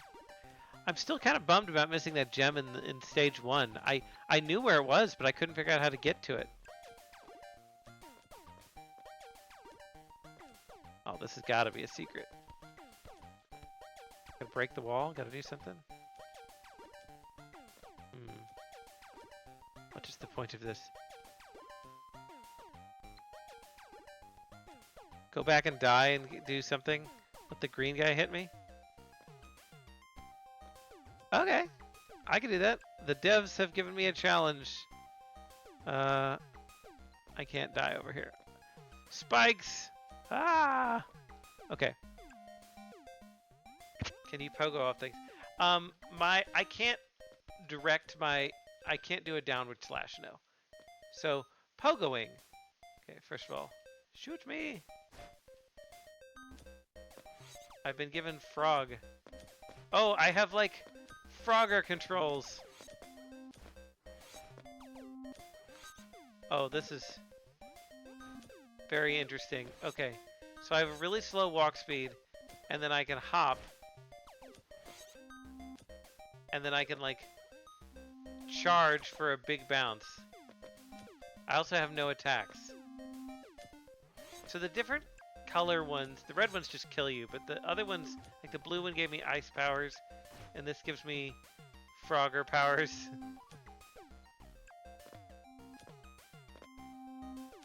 Can I hop up to the tall thing? I'm gonna try. Ah, okay. So that was death. Do I have frog? No, I gotta go back. Yeah, because it does seem like... Okay, I've been frogified. Also, I bounce off of walls when I'm in this form.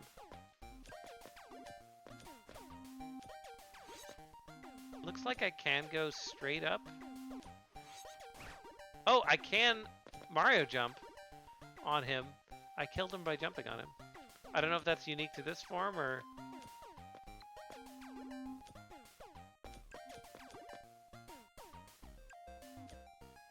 This is going to be nearly impossible. Haha! First try!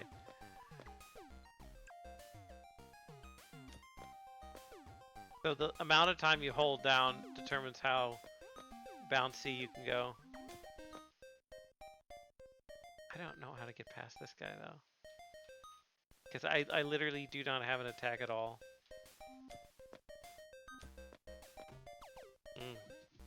Oh, yeah I do.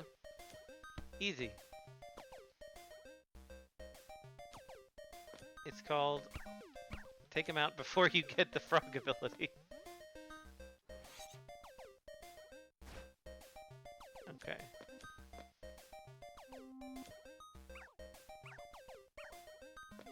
Yeah, that's a lot of fun.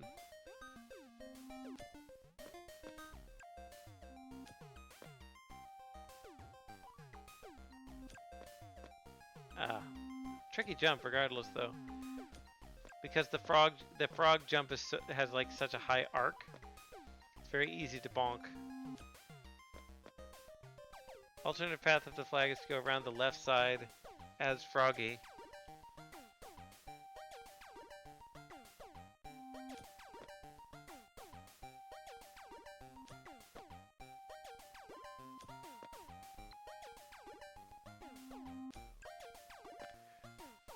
Like over that pillar? On the left there? That seems really hard. I'm not saying it can't be done, but anyway. But now I must see what is the secret Up here.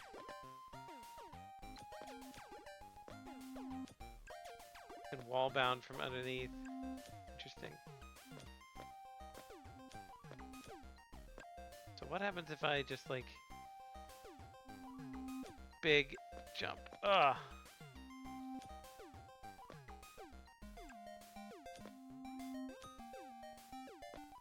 Feel like this has got to be something, but I can't see it.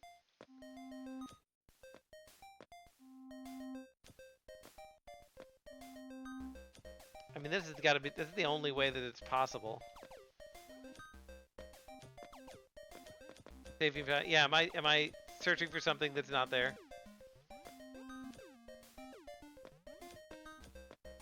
6 blocks, and that is 7 tall. Even as Frogman. Okay.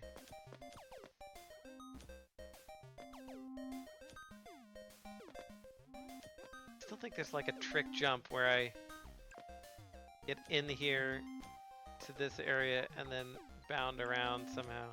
If there was a wall over here I could bounce off of, that would be cool. Alright.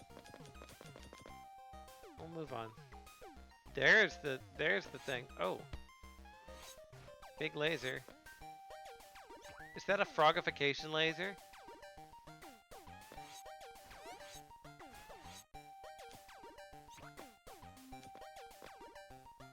I think it is. Okay, so I'm gonna jump up here because I've been frogified. So I feel like this is the intent here is that, hey, you have different ways of getting through the level depending on your powers, which I think is a really good idea. I've got our shield. Definitely makes a way of turning the curse into a benefit.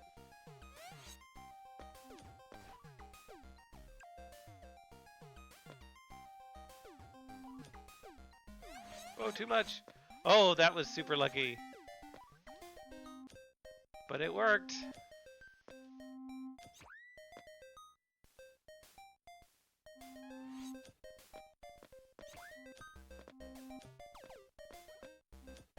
Okay, we'll just kind of hop up here. Very interesting to have a control that's so responsive based on like how long you are holding the button down.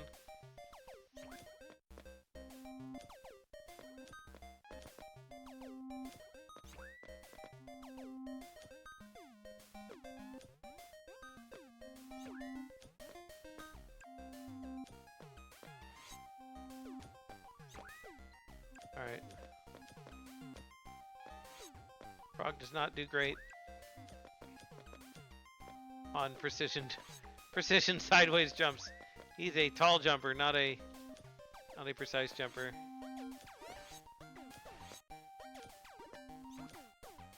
Another thing that's different, and this is just shows how small differences in controls can make a big difference, is like, oh, that was lucky. Okay, like you can't adjust the froggy jump. Like you can't move in midair. Whereas normal jumping, you can kind of, if you hold the arrow keys, you can move left and right. And that is not the case here.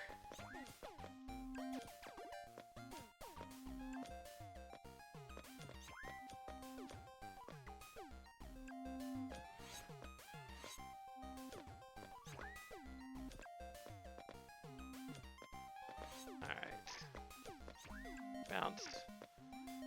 So because of the nature of his bounciness, you normally want to like jump away from where you want to go. If there's a wall you can bounce into.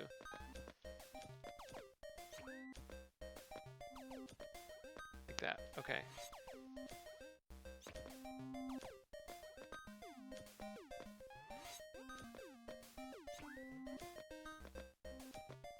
Ugh.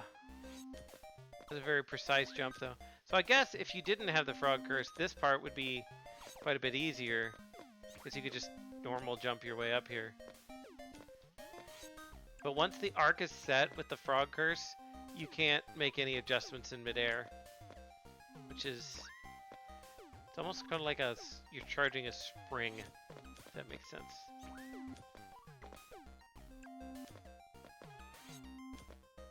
Like if I hit it too hard, then I just bounce off the top. There we go. Okay.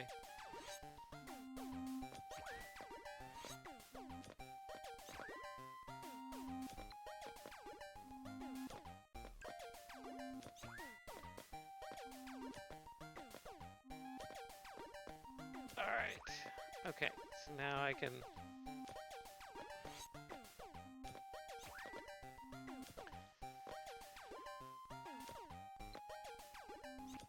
through here.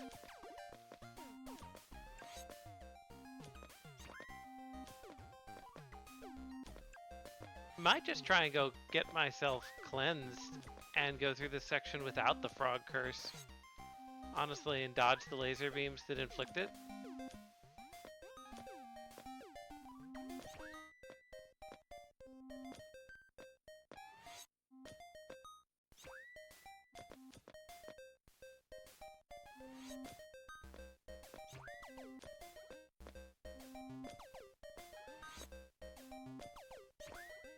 One thing is that, like, I know that the designers are mentioning that there's a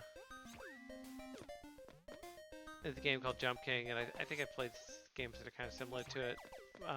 One thing that those have, like, in fact, we had a game that was kind of a rage game last semester, 2 semesters ago, where you had to like stick a plunger on the ground and kind of move yourself around.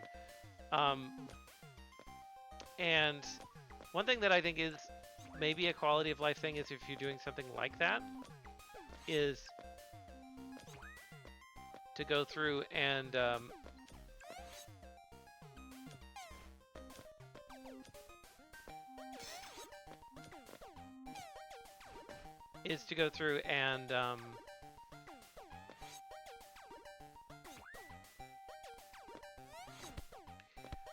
give some kind of indicator of how much tension you've built up, like showing the spring coiling up, or like the frog channeling his jump or something, or even just a sound thing that indicates like how much you've charged up.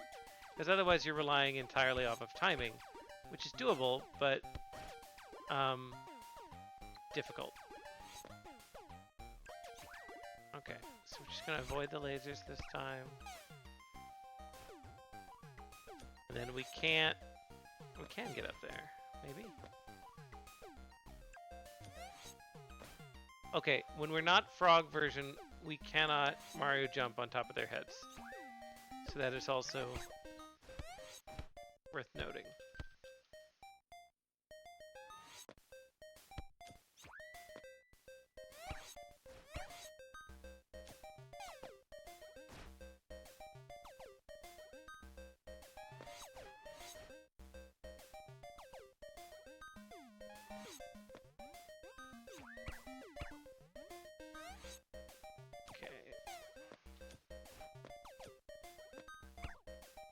We're not going to be able to jump up there because we're not frog mode. Maybe we shouldn't have to.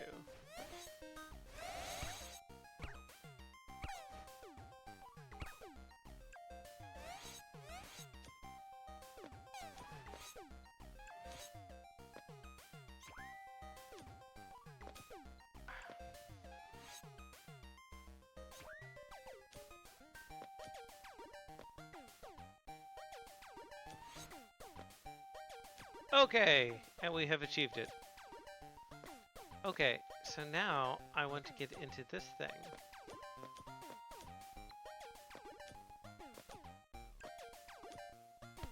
How does one do that? Could be that we need like only frog mode or something.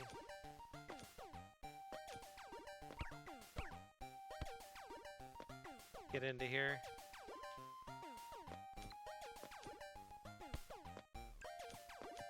There we go.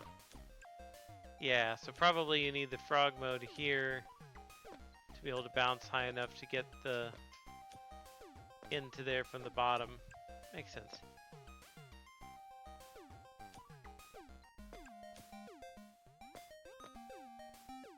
Of course, that one was just straightforward. Just grab it.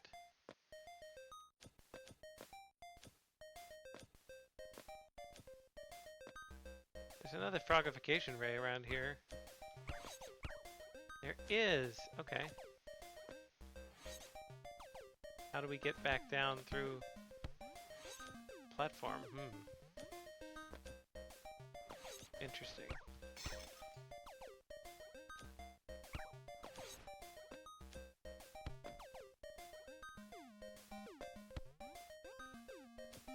So we have...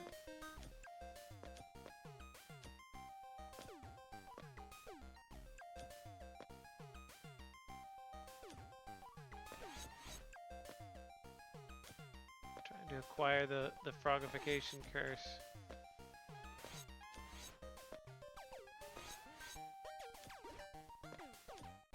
While not falling all the way down.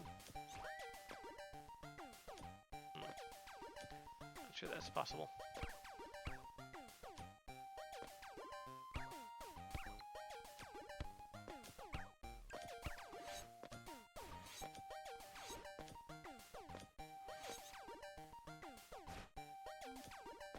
Okay.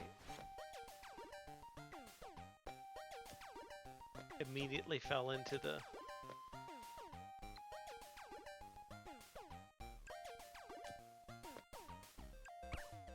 It's got some, talking about the soundtrack, right? Definitely got 8-bit vibes. It's got the, kind of, FTL. It's definitely got some of that kind of thing going. What's down here? Nothing. Death. Okay.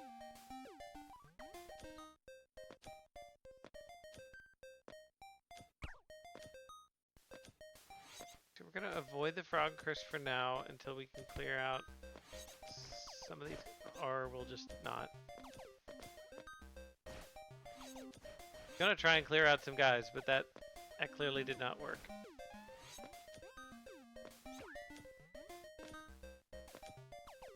Okay.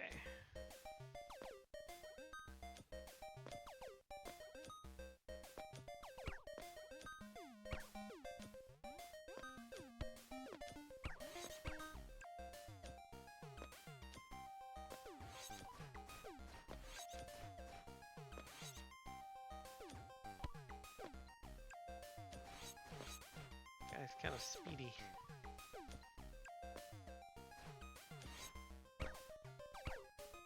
Okay.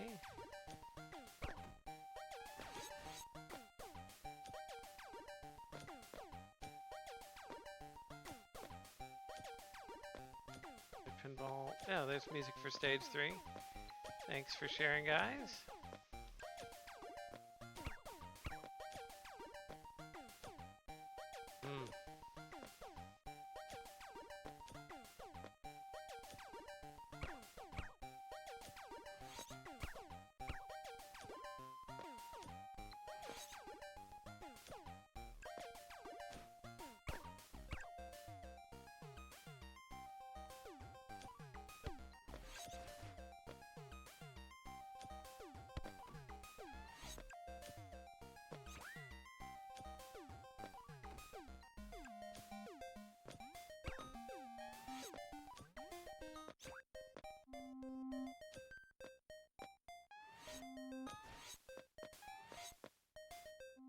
And we're back here again.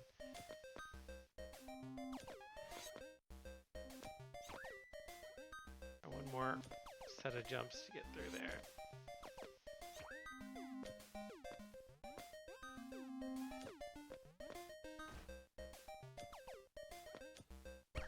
Okay. Still running into that issue with the jump, sometimes not doing the full distance. Could be having a bad keyboard, but see, like that. There we go. See, but like, if you don't give it enough time to cool down, it doesn't do the full leap distance.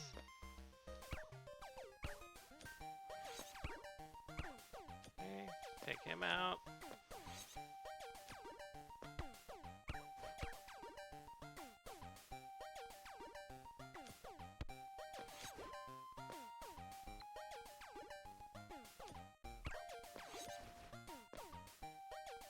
These guys could conceivably be frog leapt on. We don't want to do that. Frog Curse is fun, but is probably difficult. Of course, this is almost impossible without the frog because we can't stomp the guy. Maybe we come back and we get it for that. Frog me.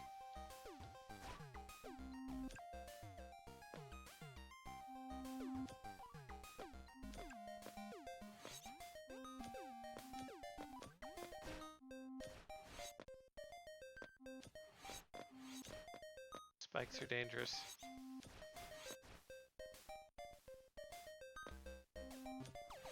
Ooh.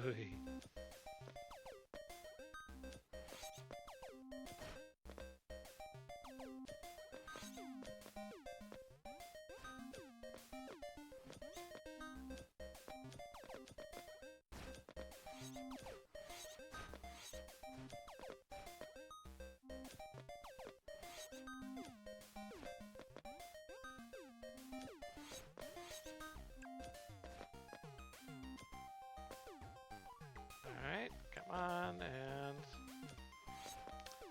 slightly too shy.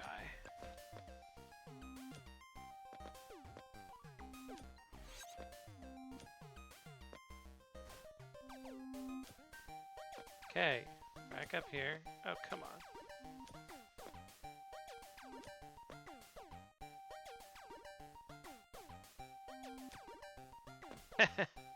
Yeah.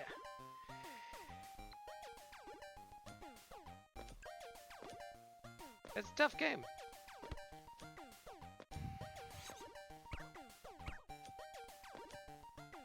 Makes me wonder. You sacrifice kind of precision in jumping for certain very specific abilities that you need. Like the ability to Mario Stomp enemies. And I'm like...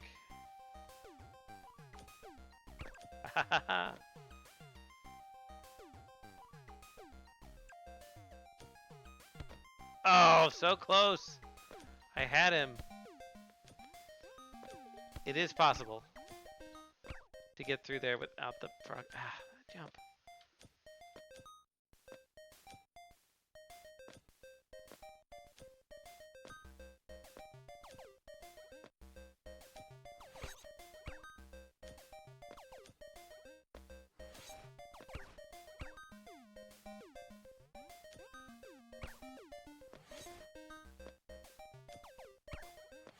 Okay, we're getting pretty good at clearing these guys out.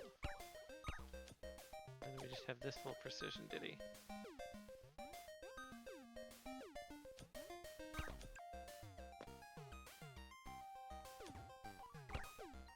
Okay, and we made it. Okay. Stage 3 done. Pain. Okay, I don't think there's any adjustments that happen. Yeah, between stages you have to do everything before the world changes again. So I think that means we're to stage 4? Yes. The log is still there, but it's passable now. Okay, so here we are, stage 4, got its own soundtrack. Jump, please. There we go. Okay, so red laser. I think we can hear the sound cue of the laser going off. Yes. We just need to avoid that. Now yellow laser. Oh, hello. Is that this? Are you the deadly laser? He was the deadly laser. So what's yellow curse gonna be?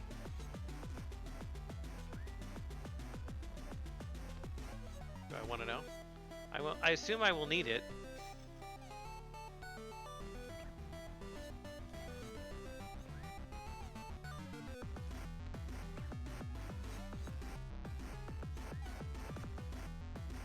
Pew. Okay. Do I get it? I mean, I can't jump through that, which means I need the yellow curse. Okay. Give me yellow. I now have, what is that, a fish? Oh, I actually have an attack here. Oh, I've got Kirby jump. Jump, jump, jump, jump. Oh, I love it. So many different control schemes here. So, okay, so I need like float jump here. How many do I have? 1, 2, 3, 4, and that's it. Okay. And my jump height is substantially different now. Okay, so we gotta go 1, 2, 3, 4. Okay. There's an enemy right there. Bad timing.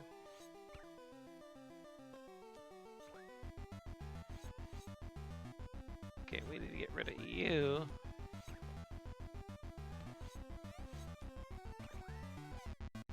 Ah.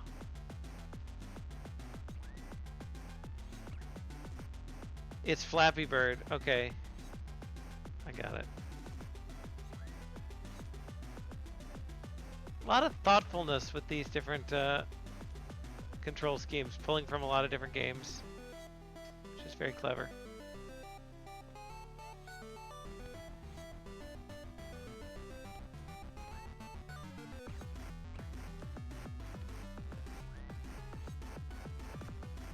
Kind of blind jump into that laser occasionally. You can kind of hear it. There's like a whirring noise when it fires.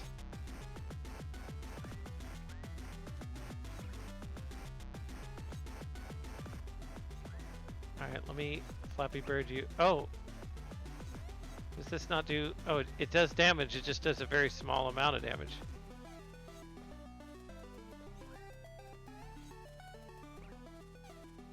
Am I shooting eggs? Am I Birdo? I feel like I'm Birdo now.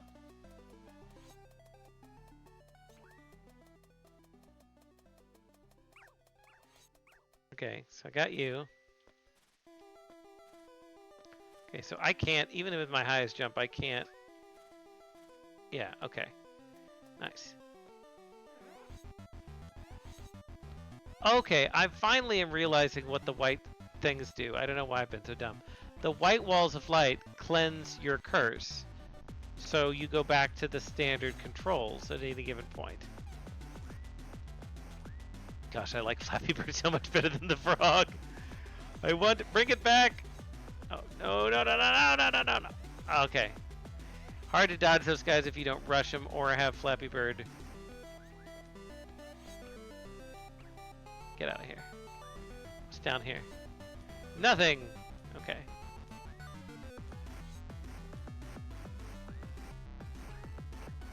Okay, cleared you out.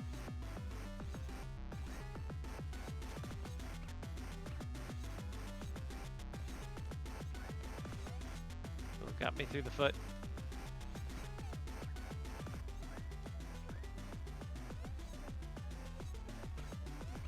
So the lasers target and then they hit the blinky part, which is when they're actually dangerous. Boop. Okay. Got you. There's the deadly laser that we need. Yellow deadly laser. There are a lot of projectiles going on now. Ah, damn.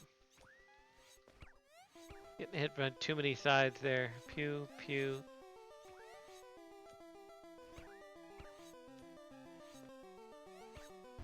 So one thing that we talk about with this class is like, once you have your game, right? You say, oh, okay, great, I have my basics of my game. Then there's so many like minor parameterizable things that are ideally solved with, that are ideally like optimized through playtesting, right? Where it's like, oh, what should the delay be between swipes of my attack? You know, should it be 0.5 seconds, 0.45 seconds, 0.7 seconds? And it's very hard to know the answer to that. Hey, thanks for following, Happy Dan. Without playtesting, which is why we're always in the class, we talk a lot about like, hey, it's good to spend as much time as is practicable getting like real data from your players. Don't like that.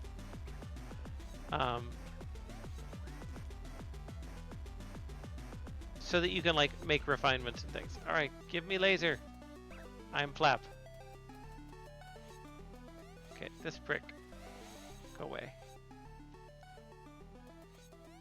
Come on up now. I got projectiles.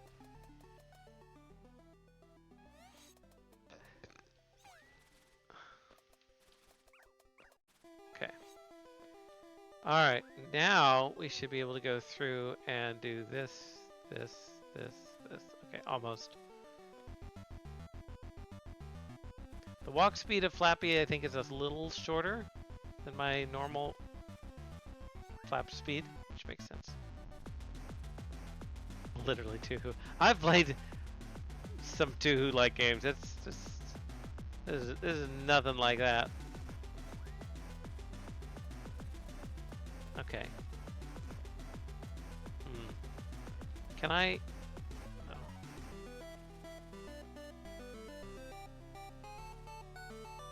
There we go. Don't jump off the beginning. Just let it fall. So we got to do the same thing here.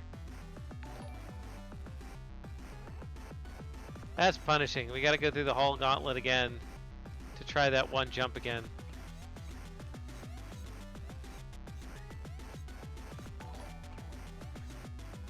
Hey, thanks for following. Welcome, welcome to the stream. Okay.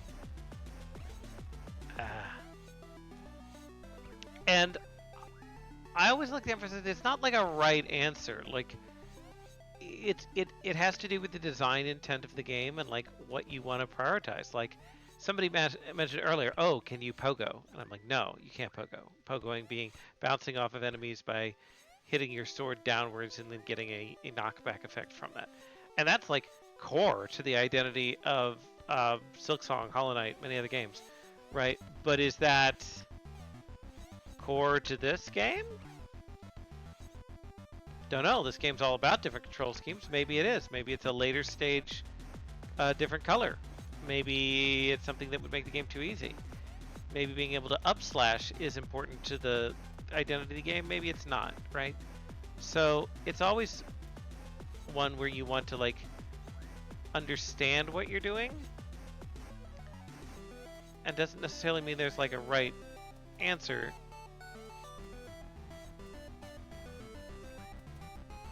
I'm just gonna leave. I don't need to fight you.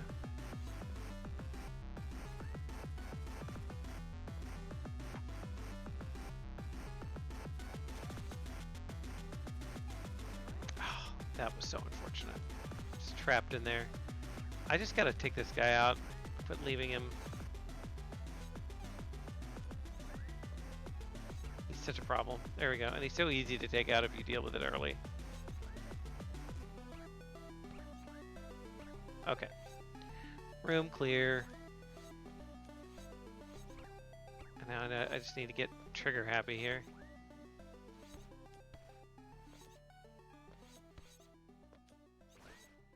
Ah. So there are actually quite a few sound effects in this game. Swiping, lasers, the power-ups, all of that. Hey, Yap Vibes. Welcome. And I think going back to like, hey, there's nothing for free is always like, okay, well, what else could we have a sound effect for? Do we need a sound effect when the laser goes off? Do we need a sound effect when each individual minor projectile gets shot? I don't know. I think I'm generally in favor of more player info over... I was sniped. Over less. But also like every little thing. Hard to say.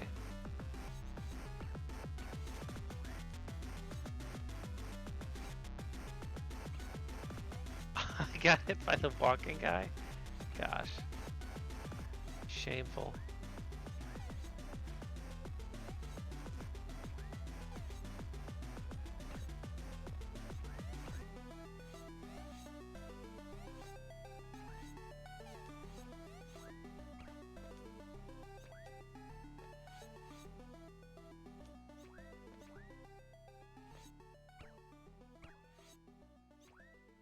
Okay. Basics cleared.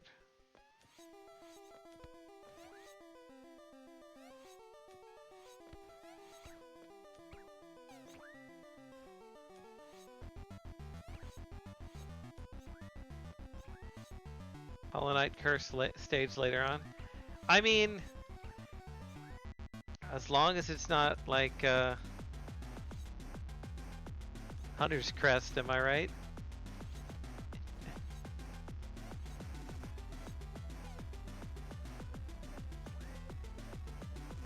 To remove the spike version if we should keep it.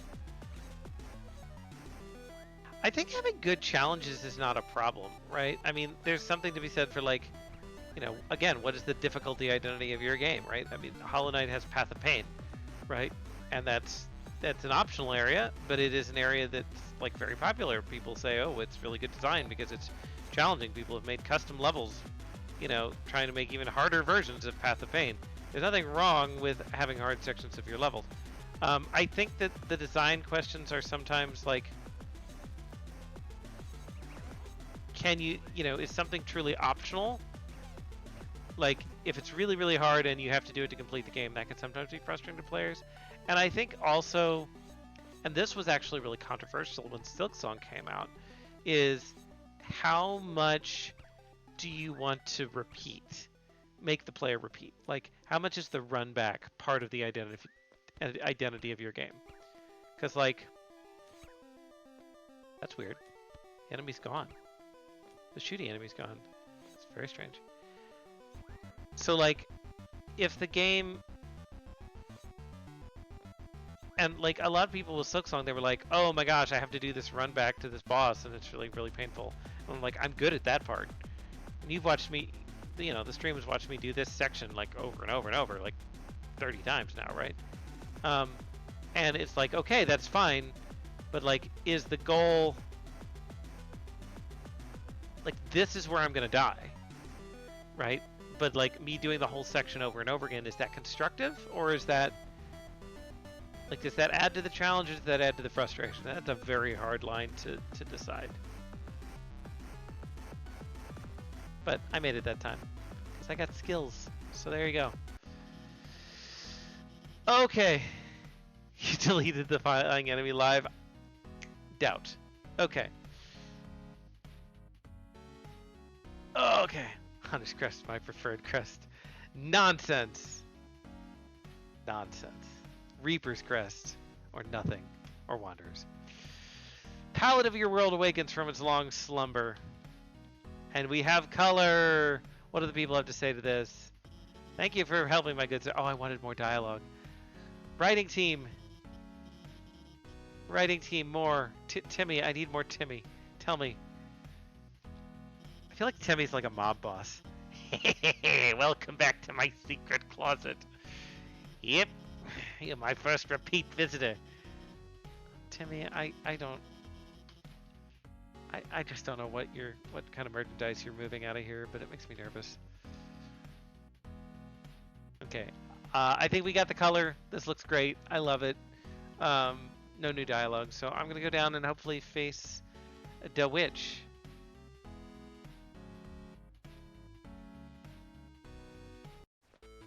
And there she is. Boss fight. Teleport. Okay, she's got, oh, big lasers. Oh, she's going to give me a shield. That's nice. And then immediately... She tried to turn me into a frog. That's very on brand. I guess I'm just dead now because I can't do damage. Maybe I can bonk her.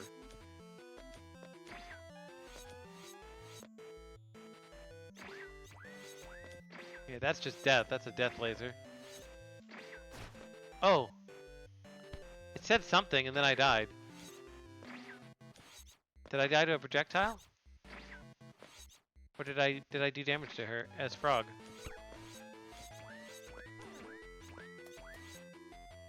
Oh, I've been flappied. Wait, now I got unflappied. Okay. Oh, now we got this horrible control scheme. Ah! Don't like this one. Ah!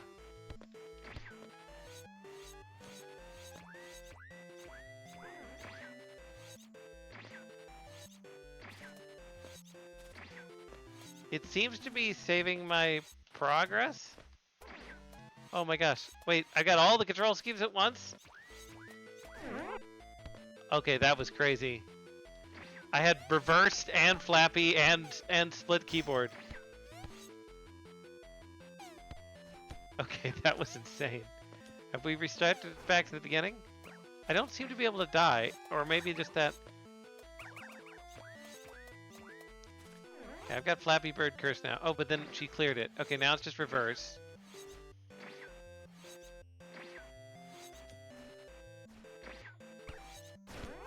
Okay, I keep clicking past the screen. Another minor tip, don't make clear your screen the same button as all of your attacks, because somebody's going to be spamming them, and then they'll just clear past the death screen without noticing what you're trying to say.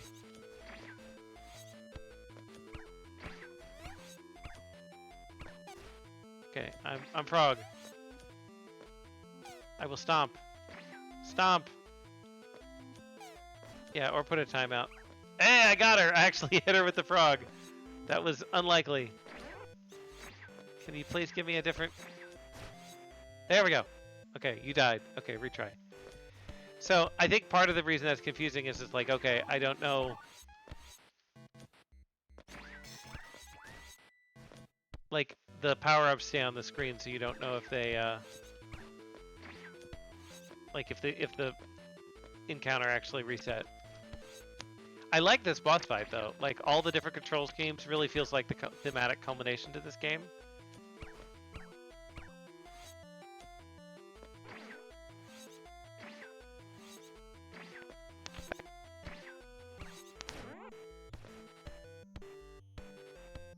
Trying to see when she... So sometimes she does homing, and sometimes she just does a whole bunch of them.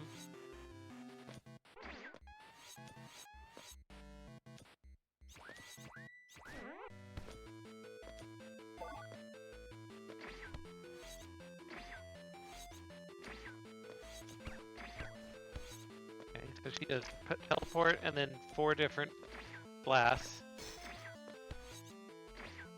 3, 4, okay. And then she has a minor break.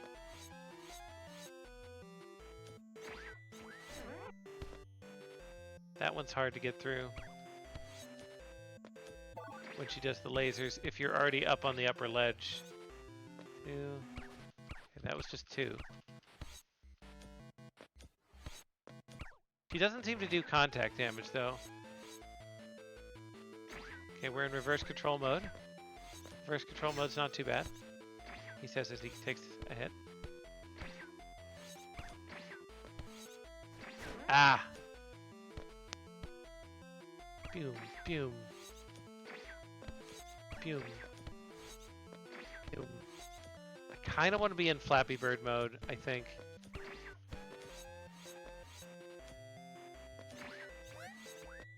Okay, get the shield. Okay, that was frog mode. Try that again? Yeah. But I blocked it. Those are really fast. We don't want frog mode. Okay, we're in reverse mode. That seems to be unavoidable. She spawns us to the center of the screen and just puts us in reverse mode. Ah, we're doing pretty good there. No, but like, see, her projectiles don't actually despawn off the screen when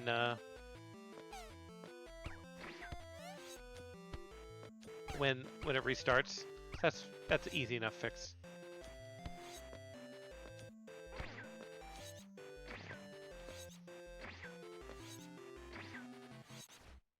Okay, enough of that. Okay, teleport, teleport, and one more. Yep. Okay, my backwards wore off.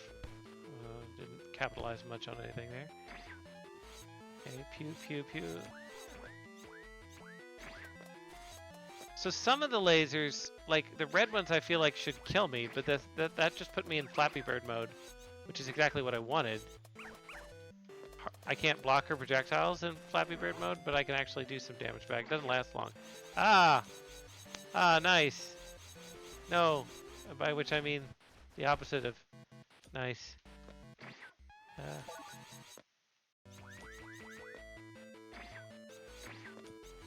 Pity we can't stack shields. Okay, she must be low health because she's being very annoying. Oh, sniped.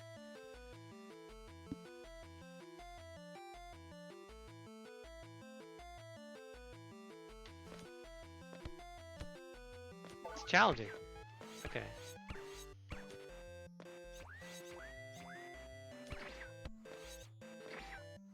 Yeah, I think if anything here, like the only thing that I would say is like more consistency in the colors of her spells. Like it kind of established that yellow was the spell for Flappy Bird, but then not always. Or maybe I'm just like misinterpreting it. Get back here.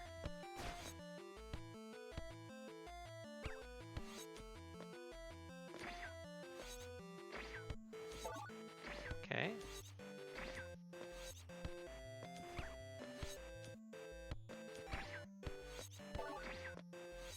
Didn't really want to pick that up.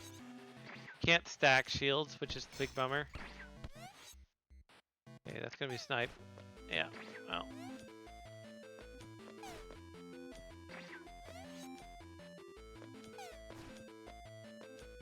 I need to bounce.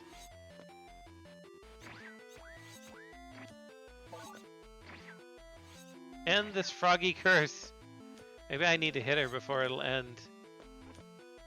Oh, now it's reverse froggy curse. No. Oh, actually, I couldn't move there at all.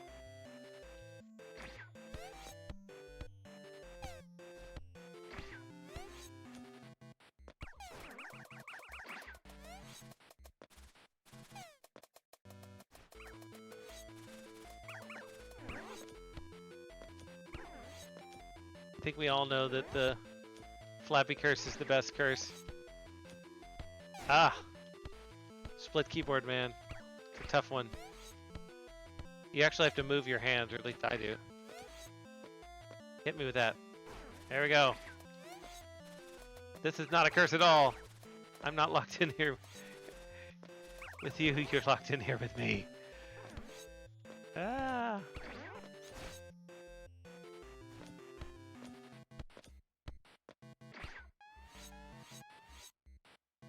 Pew, pew, pew.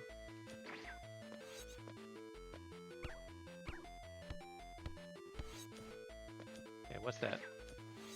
Oh, reds. Don't like reds.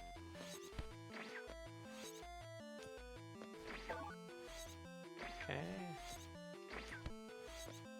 One more. At least she doesn't do contact damage. That is a blessing. Kind of wanted that curse.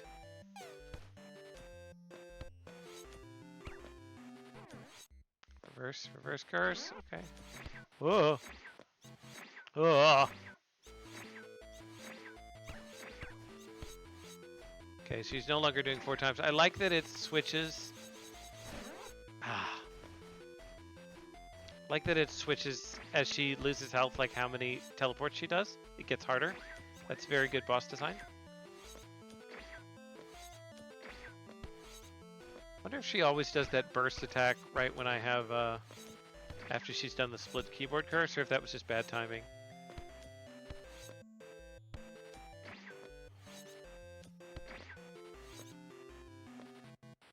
Sound effects on the teleport are nice. Those feel good. Reverse curse.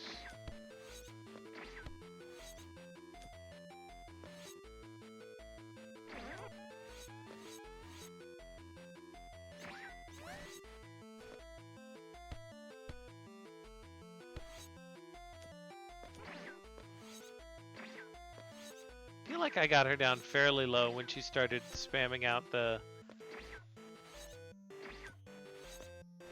multi-bullets.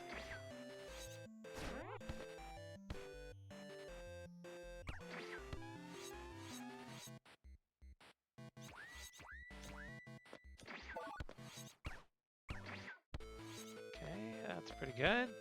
Good damage there. Very good damage there. Reverse. Yeah, she's going pretty fast now. No frog curse, please. Please, no frog curse. Stop that.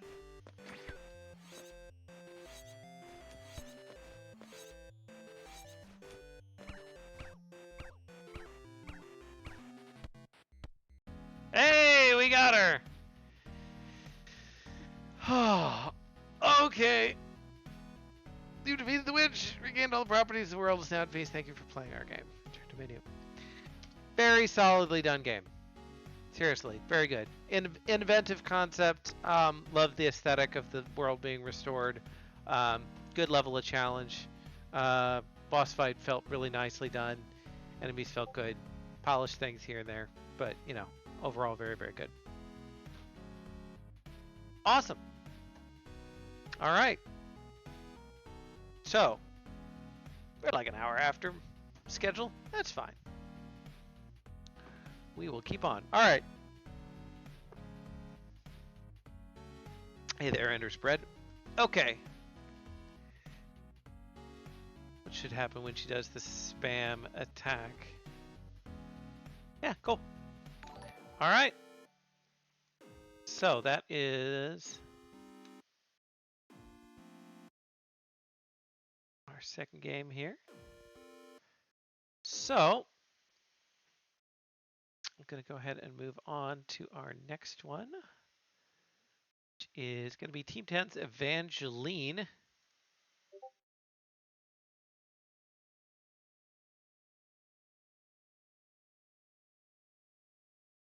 We'll get started here in just a moment. Okay. You're welcome for playing your game. Enjoy. Cold War masterpiece? Yeah, maybe.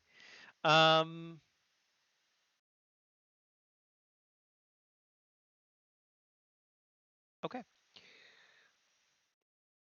Gonna do a quick check here on the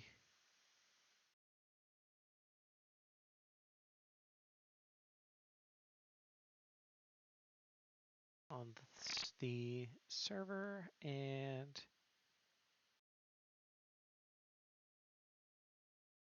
here we go.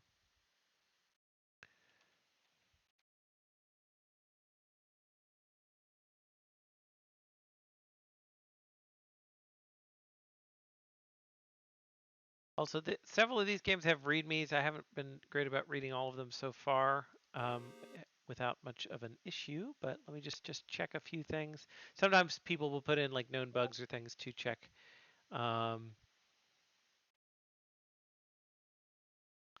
Travel dismount. Let's directly into an enemy, dealing half-hearted damage. Okay, nothing major here. Too many windows open.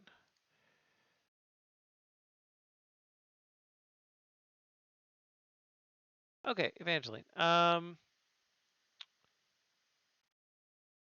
Animation issue.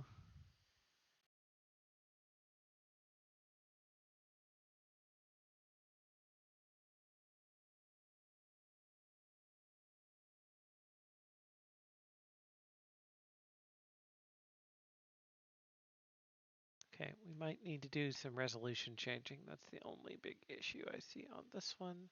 Let's go ahead and get started to see what it looks like.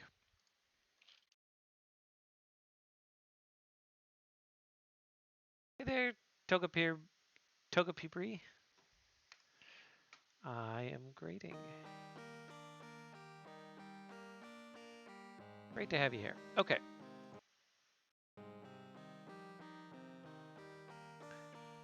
Okay, well, resolution looks okay for now. If we run into some issues in it, we will do our best. We've got our very old school adventure game type main menu here. Nice background art. Music and SFX controls. They are connected to something. Let's go ahead and get started. I'm liking that a lot of these games have intro cutscenes. That's really nice. Gives us some framing for what the game is about. A fleeting glimpse into our future forewarns that a daughter of this land will soon be born. We need to be forewarned about that. Whose magic will be that of great might, and will, against her wishes, render itself a blight. Well, that is forewarning. Between her and the distant end of this land, a dutiful knight alone will stand. It's poetry. At her gauntleted hand the curse must fall, or it will be an ineludible demise of us all. Level 1. Escape. Okay, very beautiful. Got another good text implementation here. This one has little noises as the text is printed. One thing that people do use a variety of art for these games. I know people are already mentioning the art looks really good. And there's I know some asset packs in use of this. For this class, you know, you don't have to make your own art. Some groups choose to make parts of it. Some groups choose to do some generated art with AI. Some people are hand drawing a lot of stuff. So always, if the creators are in the chat and want to talk about their art, where things have come from. I know again from the README that there's a lot of like different good packs that they found, which is something I always like to mention as well. Is that you can do um, you can do a lot of finding of stuff that's already out there. But I'm pretty sure that from the README that the cutscene art was all custom from one of the group members, Lena or Lena. Okay. What is it about being a princess that makes everyone think you'll just let yourself be kidnapped? Good question, Evangeline. Bony Bandit. Princess Evangeline, we've got you now. Yeah. Great. Looks like there are more of them. Fireball. Boom. Hey, wait. Boom. Are these guys stupid? Well, whatever makes my life easier. I have no idea where I am. It's probably the furthest I've ever been from home, especially without an escort.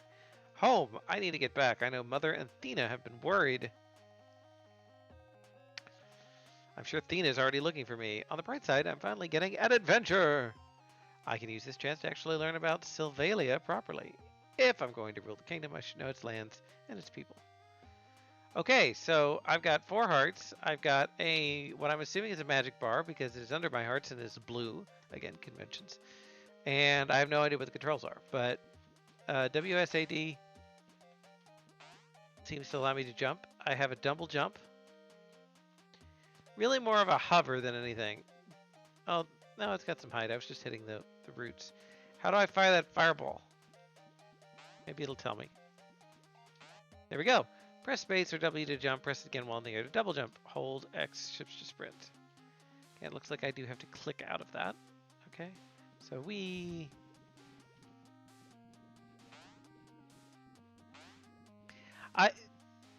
I don't know what feels more natural to me, using W or spacebar to jump.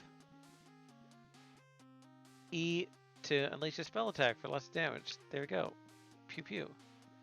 Looks like our mana does not recover, but we can pick up the little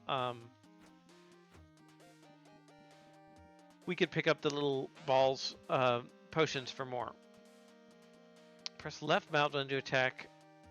Staff less damage, but good in a pinch. I have noticed this, so I already have a swipey attack.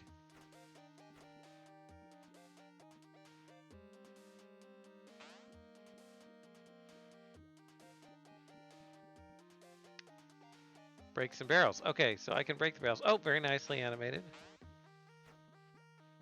Oh, he chases me. Okay. Nice things there. Animations and no contact damage. And the enemies flash red when hit. So that's player feedback. Oh, that's spikes. Oh, I thought that was just grass. Okay.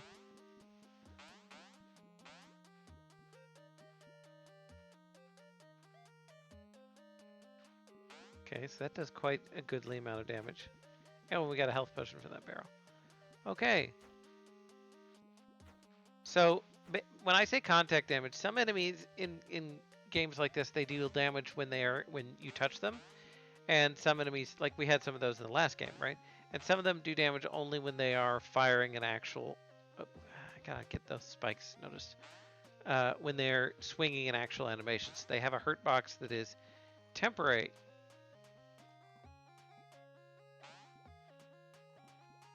Hey, one fireball doesn't take out these guys. Any fellows do them. Okay.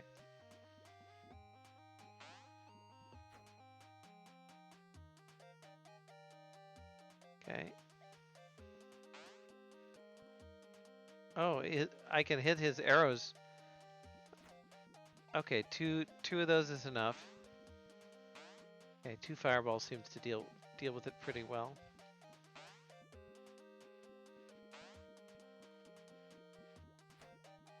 Whoa. Got him. Alright, we're healed up, but we're pretty low on mana.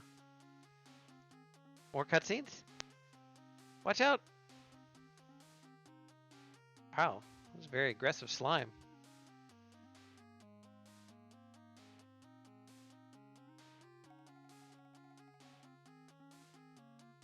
Koiba, how'd you guys do the background? Good question. Ow, ow, ow, shit. I've never felt pain like this. I was just attacked by a slime with a sword.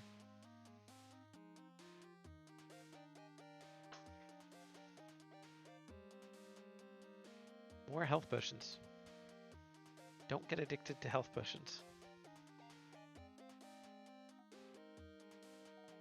I want the pain to go away. Go away, damn it. Oh, do we have a healing spell? Lovely cutscene art. Oh! Oh, she can sap the life from the plants. Oh, this is dangerous. So she's a witch. What have you done, though? I would also be upset. What? What do you mean? You just killed my garden. Oh, I did not. Scram, little girl. Get out of here. I'll make you pay. If you knew who I was, you wouldn't be saying that. So is she going to be an anti-hero? Is this like descent into villainy? How dare he threatening a princess? I could get him arrested. So this game is the prequel to the previous game. Level 2, the quest.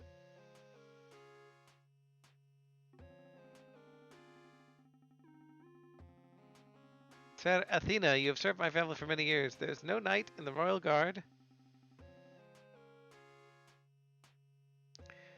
that I trust more than you. I'm honored, your majesty. I have a task that I can only entrust to you. Princess Evangeline is missing. I know she has always been free-spirited, but it's not like her to run away like this without a word.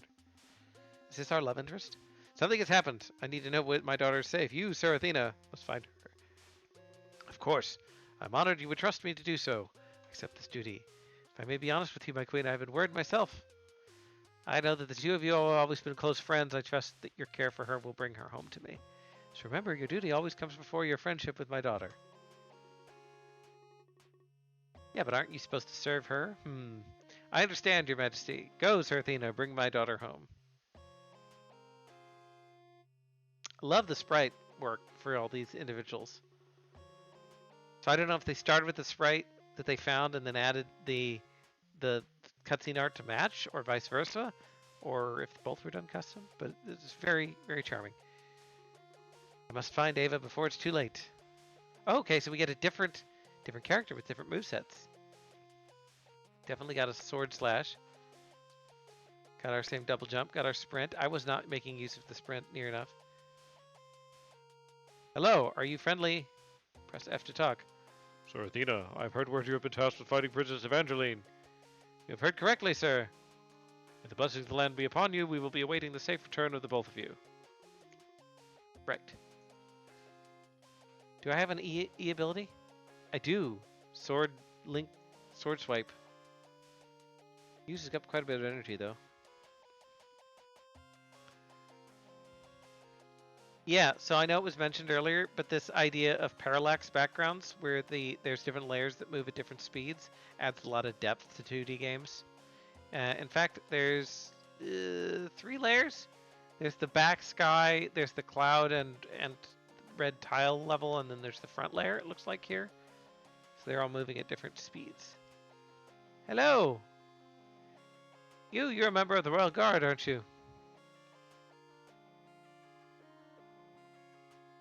I see you're guarding Princess Evangeline. Will you be looking for her?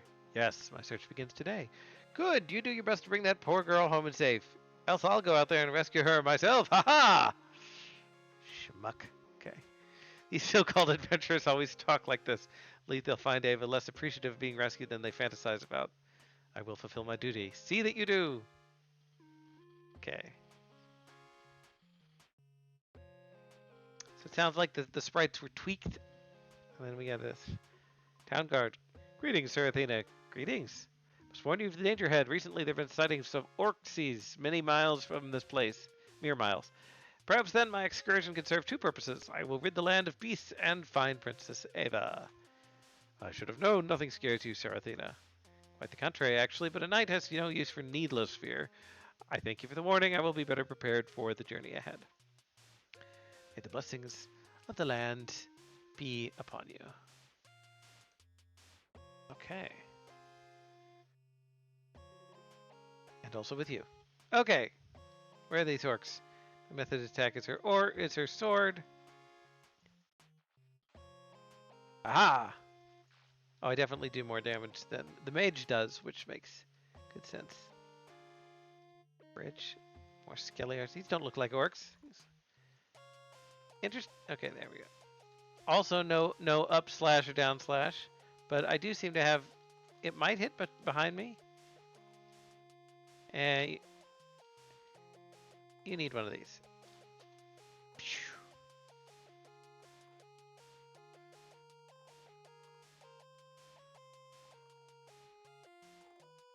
Gotcha. Okay. Athena, press Q to parry for magic damage. Ooh, but that uses up stamina. E for range sword slash, which uses up stamina. Okay. Am I a parry god? I don't think so. Oh, that was full stamina reset though. It would be interesting if stamina reset like slowly recovered unlike mana or vice versa, just so they were slightly different resources.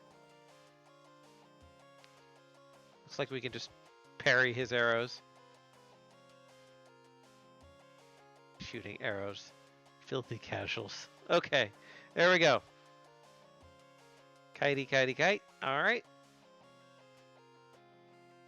Oh, right. We should be breaking the barrels for stamina pots. Okay. Bonk. Bonk. Okay. You god, parry everything. Okay. It says go down. I guess I can do that. A little scary. Okay. Notice! Level completed. Okay. Level 3. The forest.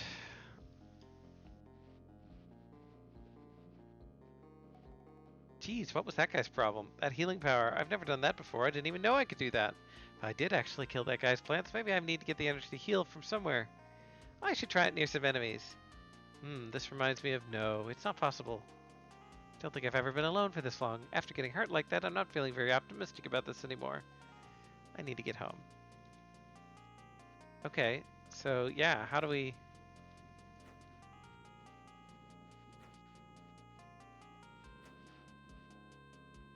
How do we do our life steal? Press Q to life steal using mana. Okay, well we will...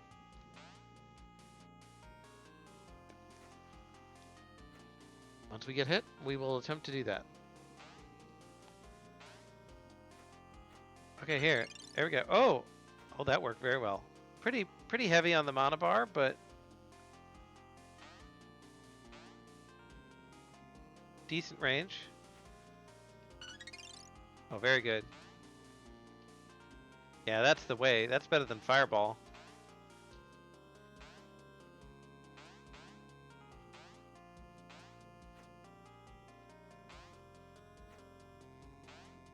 Yeah, I can't just walk up to these guys and swipe at them.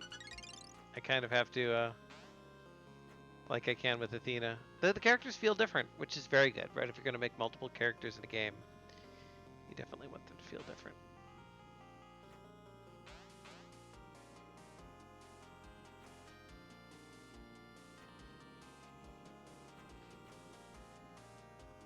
Okay, what's over here? Health potions.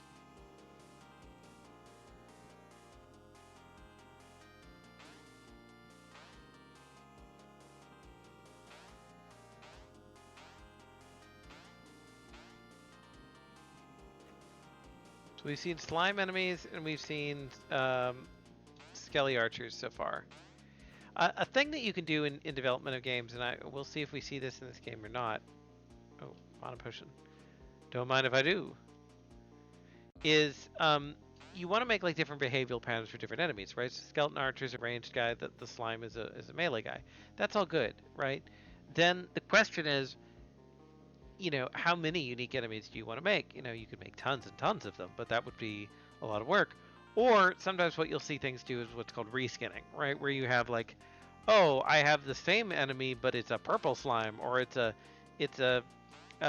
like a troll with the same animation as the skeleton archer, right? And they can have the same behavior, and you can save yourself some time. Here's our first new enemy, though. Hello, what is your deal?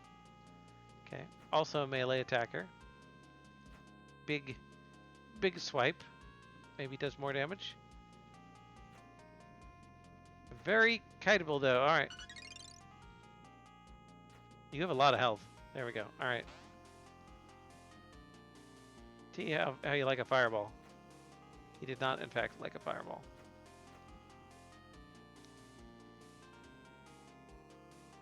Evangeline, I think you're going into the cave. I would recommend that you go back the way you came instead of into the scary cave. Big slime. Boss slime? Or just... Seems like he has the same health. Same moveset. But he does have a lot more health. Oh! That's cool. Grows a sword. Did the other ones do that? Not sure. Maybe I just didn't give them the opportunity. Alright, we got a key. Would like to say, another nice thing to do, sound effects, sound design, things like that. There's a lot here with the jumping and the spells and the swiping. Nice to hear that on the enemies too. Would also be good, like if you're going to do a mini bash, to maybe change the music briefly to let people know that it's like a scarier area. Games, we talked very early in the class about like games needing to have a difficulty that goes up generally as you get more skilled in the game. Game needs to get more difficult to continue to present a challenge, but also that it needs to go through big challenges and then you feel more powerful, and then bigger challenges. It can't be a constant level, or else people just get worn out. So mini bosses are a great way of doing that.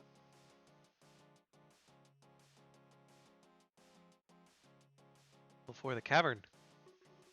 I must hurry. The longer I delay, the more I worry I will be late. I must fulfill my duty, and or all of Sylvalia will suffer.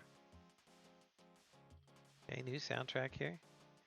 So it's also kind of cute that they're going in opposite directions. So Athena goes right to left, which makes good sense because she's going to meet Evangeline.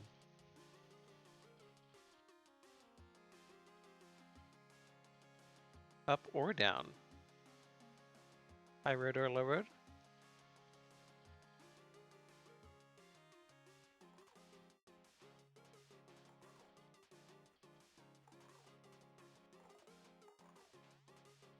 There are some skeleton noises that you can kind of barely hear. Oh! Evil bear.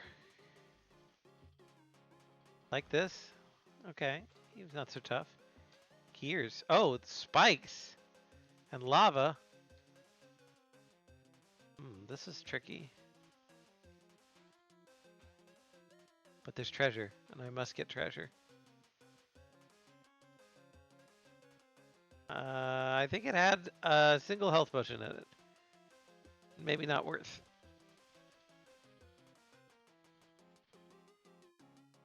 Tried to be a parry god there. It did not work.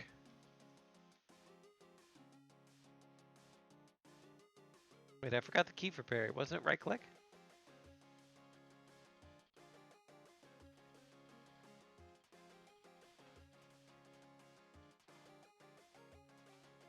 Or maybe it was Q. Yeah, that's Q. That would be why I did not press the right button. Okay. Need some health. I don't have a healing spell. There, that'll do.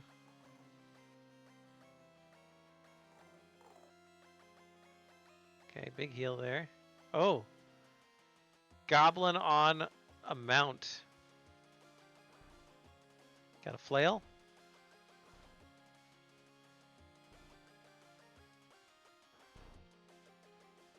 Oh, dismounted and spawned the goblin. I like it. That was cute. All right, we got the key. So another good thing when you're playtesting, right, is to go through and see like what are the strategies that people use, right? So I there used kind of a swipe and run, swipe and run, swipe and run thing. I've also noticed that I'm now just permanently holding down the sprint key so that I move faster. Um, because there's not a stamina bar, well, there is, but it's more like a mana bar. But because there's not a stamina bar, I can kind of abuse that, which just makes me faster. Might be something where you would want to like limit the player's ability to do that. Hey, parry! I parried. I really want like a parry sound effect to make me feel good when I do that.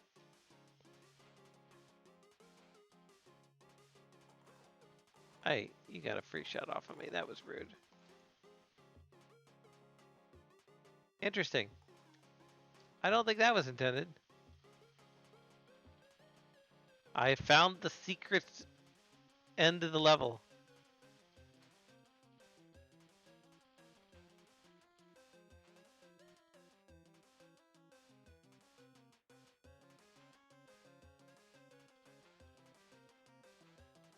Okay.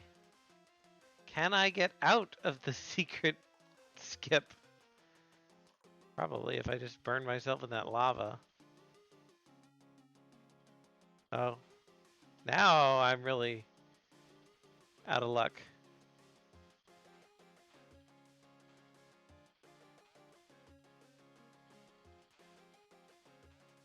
There we go. Perfect. Killed myself in lava. And other things you don't normally say. Okay. So I don't know how I snuck through there, but we're gonna unsnuck.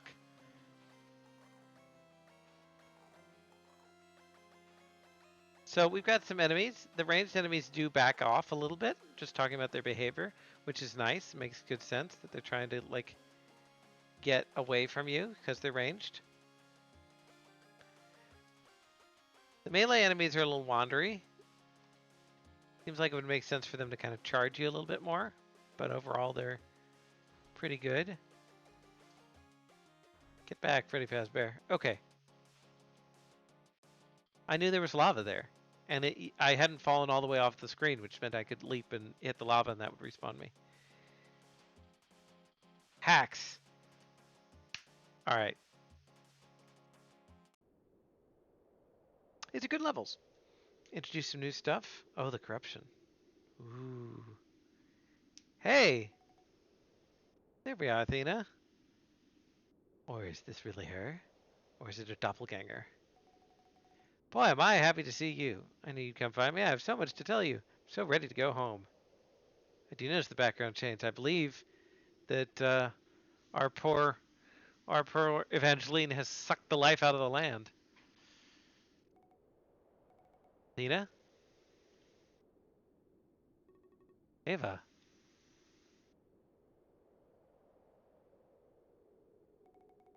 Something wrong? You got a funny look on your face. I can't let you go home, Ava. Why? Kidnapping the bandits, the reason that you're so far from the palace? It was all me. All of this was me. Oh, twist! Twist? Ha ha ha! Good one, Thena. When did you get such a funny sense of humor? I'm not joking, Ava. Okay, stop. This isn't funny anymore, Athena. You not see the state of this place? Look around you, Evangeline. Been sheltered inside the castle your whole life. You haven't even noticed. Noticed what? This land is dying. It's been dying since you were born. What are you even saying? You know the prophecy, Ava. This is about the prophecy. You know I'm perfectly good control over my magic, Thana. Do you? Be honest with me. Have you ever lost control? Hurt something you didn't want to hurt? Killed something you didn't mean to kill? Been draining the life of the land since their very conception. Bummer. How could you say that to me? We're friends. We are. What's that make you? Do you think you're some sort of hero of legend? Don't make me laugh. You're not that special, Athena. Wow, okay, Evangeline. I realize you're having a traumatic moment here, but I don't think I'm special, and I care about you, I do. But I care about Sylvalia more. Let's do this, Athena. We could just go home. I won't tell anyone you were behind this. Things can be like how they used to be. Sorry, Ava. No, I shouldn't call you by that name anymore. Princess Evangeline. But I have to stop you. No. You're playing as Evangeline. Okay.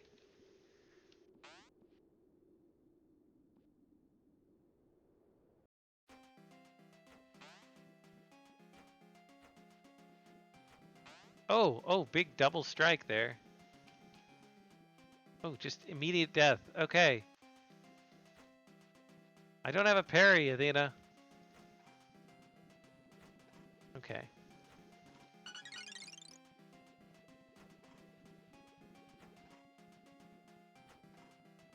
Fireball! Fireball! Fireball! Fireball! This is safer.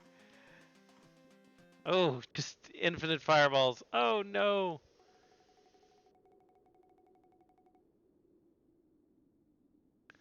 Why did you have to do this? I wanted to save this kingdom. Just don't understand. Sevelia's doing fine. We would have been happy. Won't last. I think you know that. I did duty to this place. I'm proud to have served this land and its people. Dina. But part of me is happy that I failed, so you can live as I die, as this place dies. Oh, that's tragic. Dina, stop. Stop talking. How am I supposed to live without you? You've always been there with me. I need you. Goodbye, Evangeline. No, Athena, please. Please stay. Athena, please. You just fireballed her in the face like 6 times, unfortunately. Yeah, multiple endings. The narrative is set up for that. It's very interesting. I have some comments on that. Let me finish this. Been a few years since that day. Sylvalia is different now than how I remember it being. I think the kingdom is dying. I think it might be my fault. Everything I touch these days dies. I can't control it. I feel so much stronger every time. If I think of Athena, think of the last time we spoke. I wonder if she'd been right. She was always right more often than me. Despite everything, I miss her. Angeline. Oh, good combat. Tragic ending. Fun cutscene. Look at that. 10 Cat Studio. Oh, wait. I want to see that more. That was fun. This was the team that made the game, I assume. Very good. Very good narrative. Very solidly done platformer there. Bring me a credits or something where I could see the art, a gallery. You should put a gallery thing once you beat the game. That'd be a nice addition. Um, but yeah, no, very solid, good boss design. A few of the melee enemies maybe could be a little bit more aggressive, but like overall, very solid. The abilities felt good. Um, some minor polish and sound effects when they hit or you get hit, but there was already quite a lot. And then, yeah, like narratively, I really liked it. It would be nice if there were some choices in the game or something that lets you like maybe choose 2 different endings and or um, maybe a little bit more foreshadowing of the like. I think it was foreshadowed that Evangeline was out of control of her magic, but like that Athena had like orchestrated it to try and get her out of the kingdom. Could have maybe been like alluded to as like it showed kind of why she was going. I mean, she was obviously regretful for leaving and having to go deal with it, but be very interesting. Cool. Very nice. Very good game. Okay, folks. Oh, there is an ending. There is a separate ending. It needs to depend on a number of deaths. So I didn't die until the final boss fight, and so that it was a tie. It defaults to Evangeline. So to get the other ending, we would have to die as Evangeline more than Athena. Makes sense. Makes sense. Okay. That's really cool. Cool. All right. Well, thanks, guys. That is Evangeline. Very solid game. Okay. So what else is on the docket? It looks like we're going to Bramble Bounties next.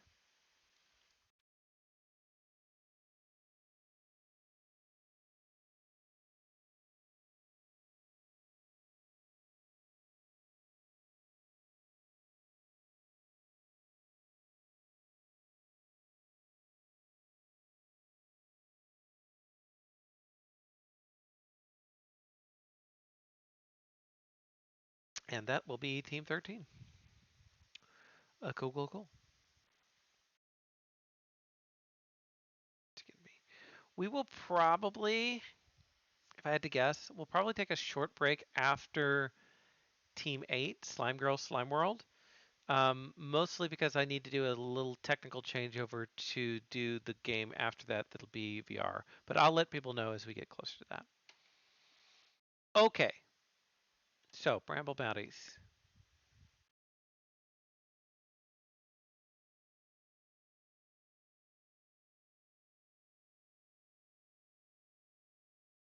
First, read and see if there are any major things to think about. How to play. We've got. This is going to be a mouse stick shooter, I think, with different weapons. Augments.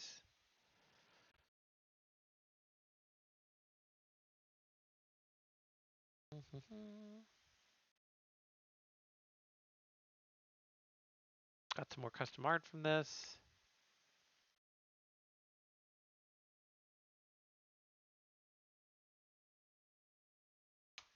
Cool. Rainbow bounties.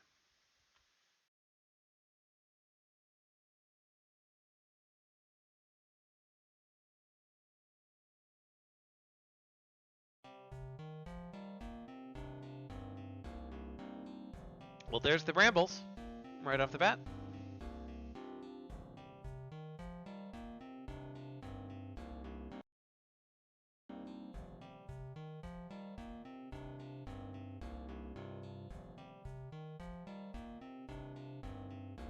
Okay, how to play.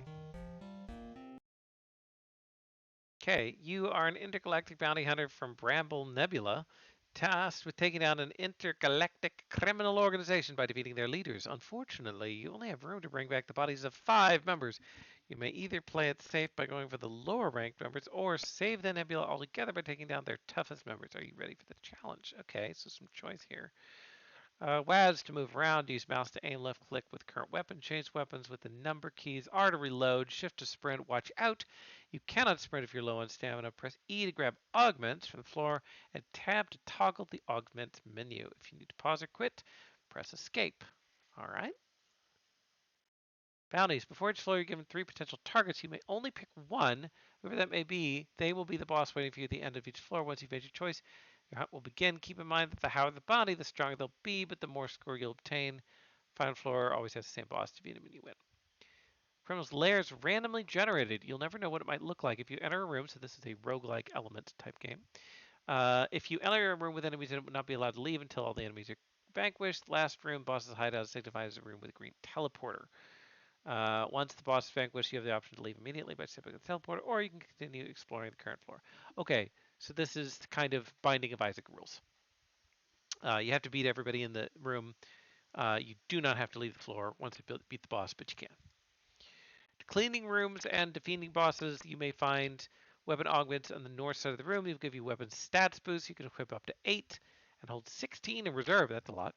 Play around with what works. Right-click augments in reserve to equip them. If you cannot equip them, right-click will drop them. Kingpin, final floor, it's just you and the boss. Everything you've done has been for this very moment. Can you defeat the criminals, save the nebula? Click next to get going. Okay, so I'm guessing, like, it says we get more score. I don't know if that means we get, like, currency or stuff to upgrade, like if it's a risk-reward thing. Like you go after a stronger enemy, but then you get more augments. We'll have to see. But this seems like a mouse, what I call stick shooter. Well, we'll see. With roguelike elements. Okay.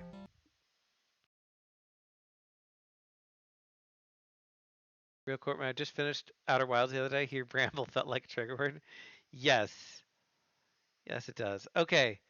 So, who will you pursue? So we have Dead or Alive. Oh, I want these characters to have names. We have this sort of succubus over here, and then angry Cyclops farmer, and then sad Pinocchio. Um, well, let's pick the middle one to start.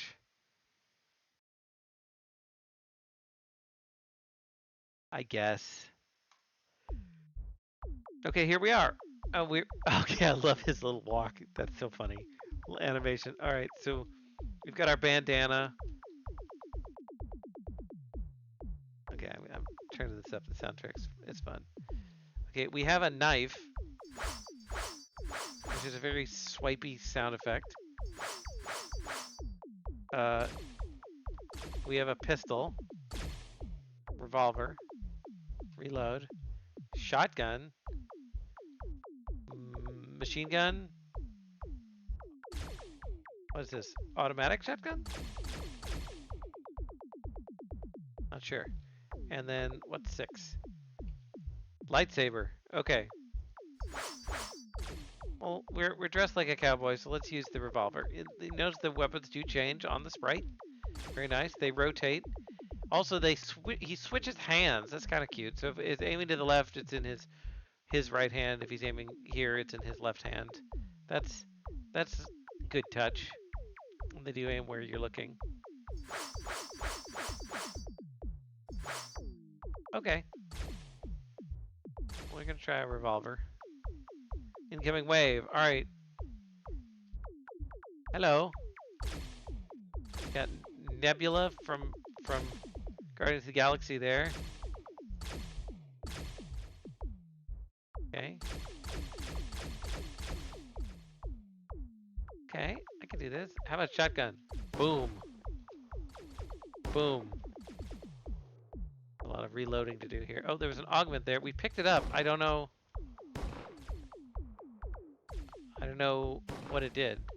The spread on this is terrible. Okay. Machine gun? Seemed fair. We also have a green thing here. I don't know what the green bar is. Oh, stamina, right. We're sprinting.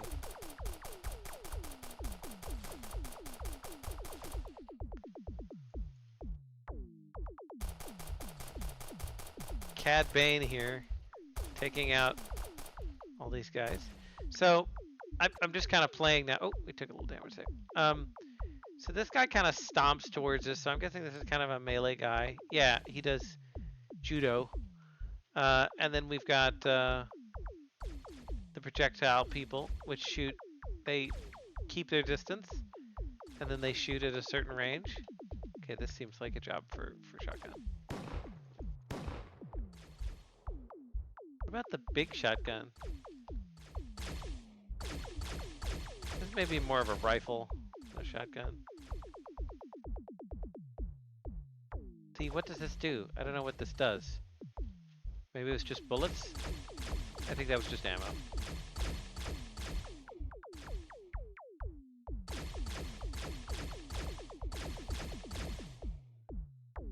Okay. Oh, took damage there from something. Alright, let's try being a Jedi. Lightsaber! It's kind of interesting that we start with all the weapons. I would have expected us to have to earn them or buy them. We do have many solutions for dealing with these chaps. Taking damage here just because I'm trying to experiment. What about the combat knife? Seems to do quite a bit of damage. Room cleared. Okay. Green Homer Simpson. Okay. Get my 6-shooter here.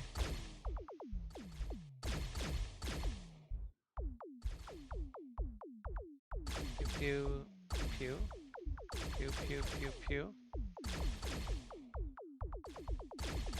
So the rooms are different, and it said it was randomly procedurally generated.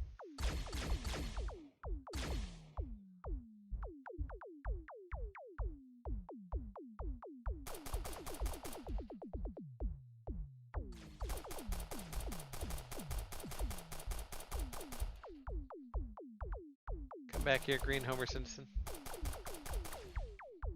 Under the gun. Yeah, I mean, probably if the devs can comment on what their particular inspiration was. But yeah, I mean, I think it's got a lot of things in common um,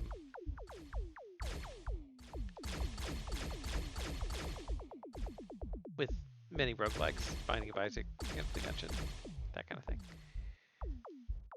So is the ammo weapon specific, or does it give you ammo for the current gun, or does it give you ammo for all guns? Would be an immediate question for me.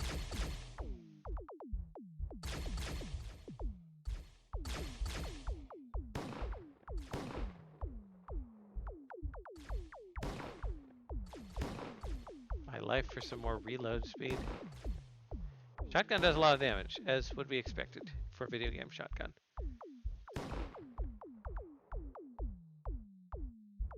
Okay, so we have 16 bullets on the shotgun. I'm just curious. I'm going to switch away from it. Go to this rifle.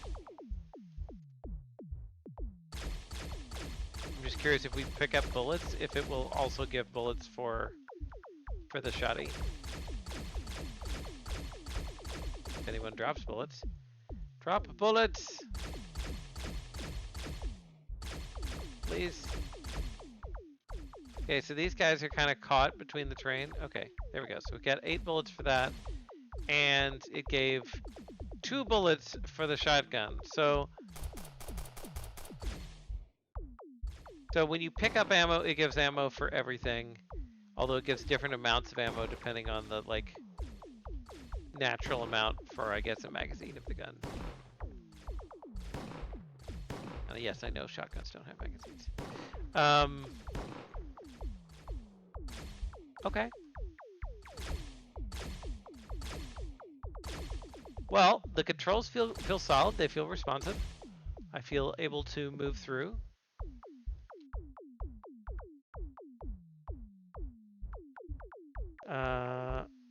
Guys still have hitbox active when they're dying. Yeah, I think the melee guys do for sure.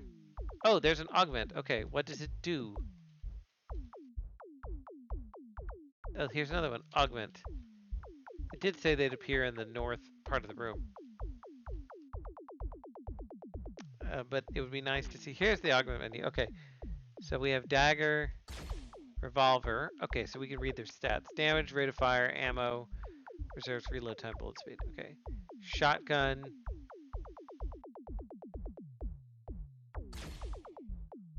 And then assault rifle.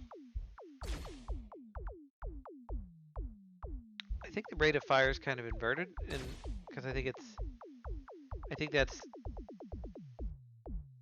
amount of seconds before a gun, which is kind of the opposite of rate of fire, but before a shot.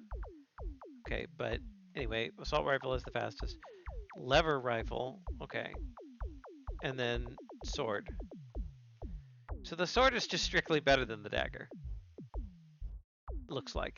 What do we get here? Overstuffed magazine increases ammo count and reload speed. Well, good. I said I wanted faster reload speed, so this is my wish is granted.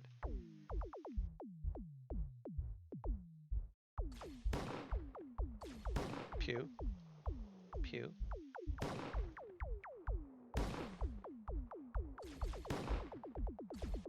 Is it faster, do we think?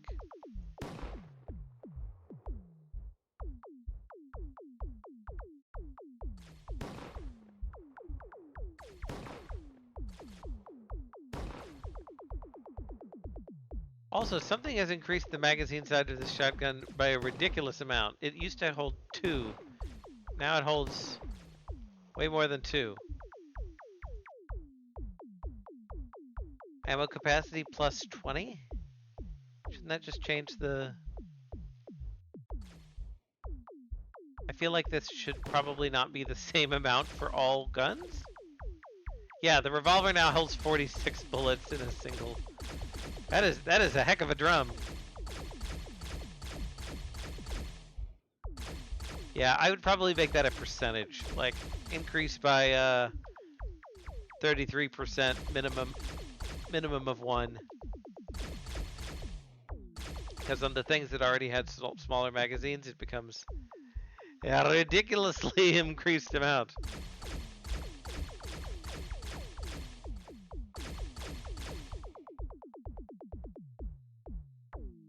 Yeah, 20 extra rounds in the shotgun. Oh, get out of here! I'm reading chat. Shush. Reading chat with my revolver that has.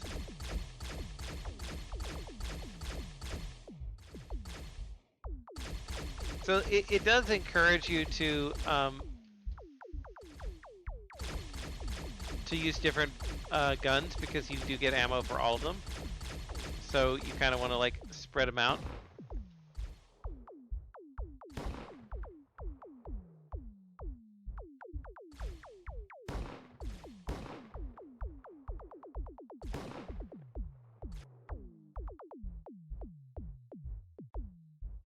Okay.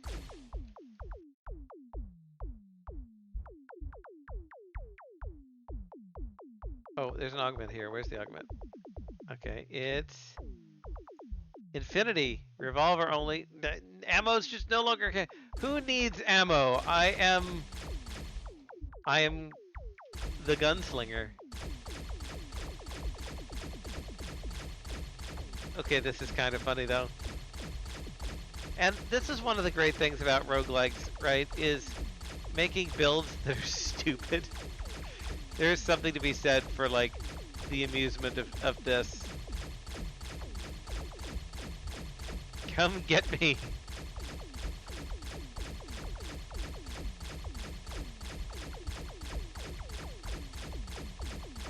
Now I just need something that ups the damage of this or the fire rate.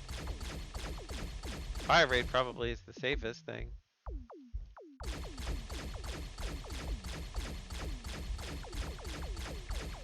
Infinite ammo.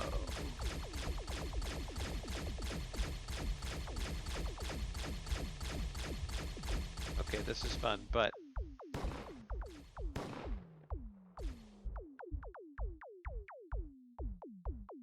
hello. The aiming is pretty terrible on the shotgun. It really is an in-your-face kind of situation, which just feels right for a shotgun. I almost wonder if there should be like an aim down sights button that like does increase the accuracy.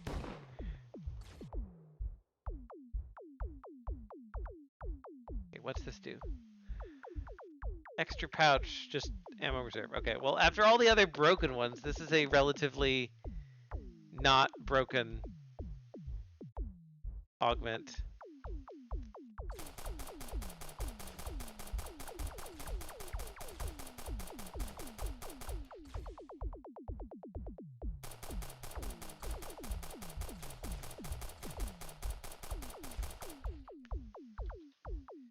Well, there'd be a lot more augments with the procrastination. We didn't have time to add them all. Well, quantity, yes. Also, like balance and trade-offs and things like that. I mean, how many augments are in the game? I don't know. Well, I guess we'll find out. The other thing is like games like Enter the Gungeon or Isaac or any of these things, right? It's like a lot of it's about synergies. Like, what if you had something that makes your bullets move super fast like lasers, but they are really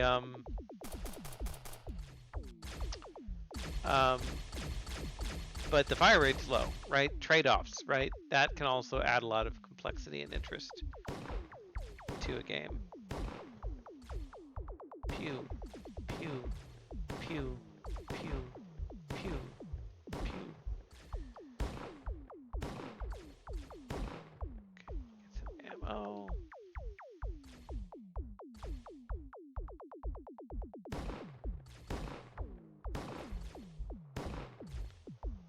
Okay, what do we get? What do we get? Even more ammo capacity in reserve.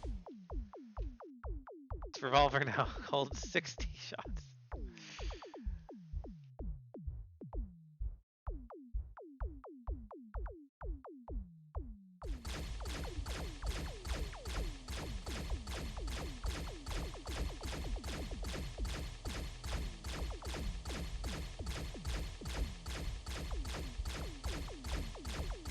Taking damage from Homer Simpson. Their hurtbox does exist as they're dying. They're just that much of a badass.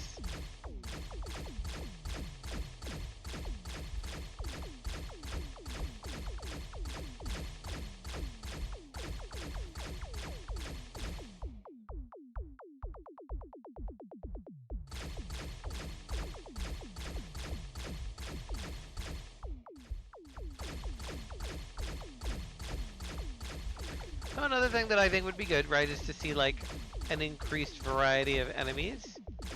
Because it's really the same two types, right? And the rooms are different, but they're not materially different, right? Some of them are big open squares, right? Like this one, which is fine to have some of those, right? But then like, I did like the one that had like the big block in the middle that had a lot of area room for cover,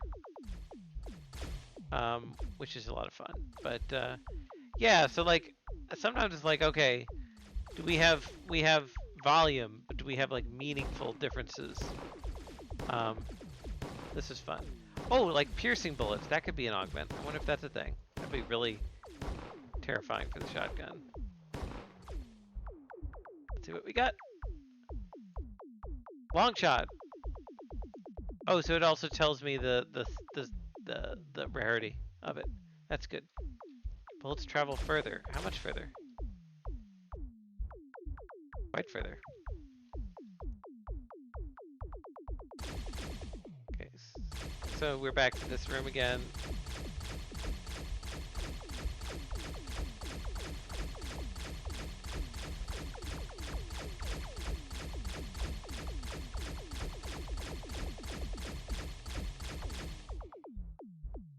Come on, guys.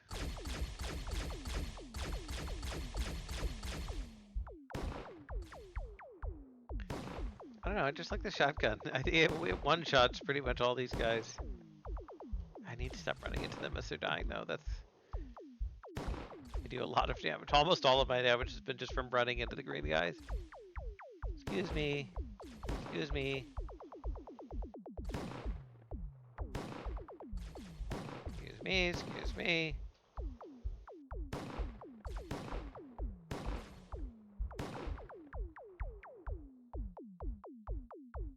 Check founders giving pizzeria vibes. Yeah, like I mean, this is like the standard missing texture pattern, which is somewhat funny.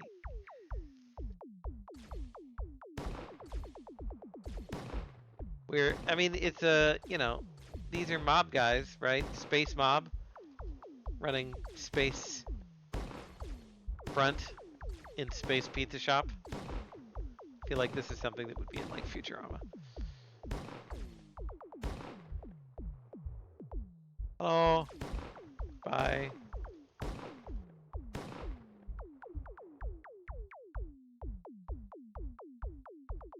What do we get? We got hypercharged rifle.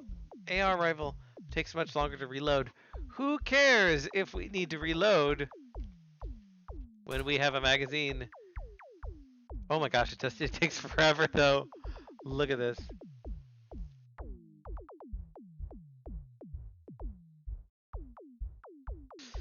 So because there's multiple doors, it would also probably be nice to have like a mini map, because the floors do seem quite large. Oh, okay, this is fun. I need more ammo though.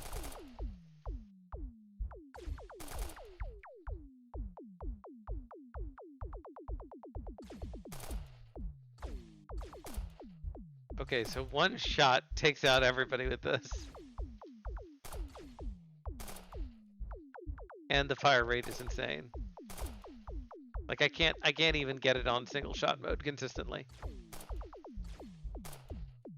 And it's super precise.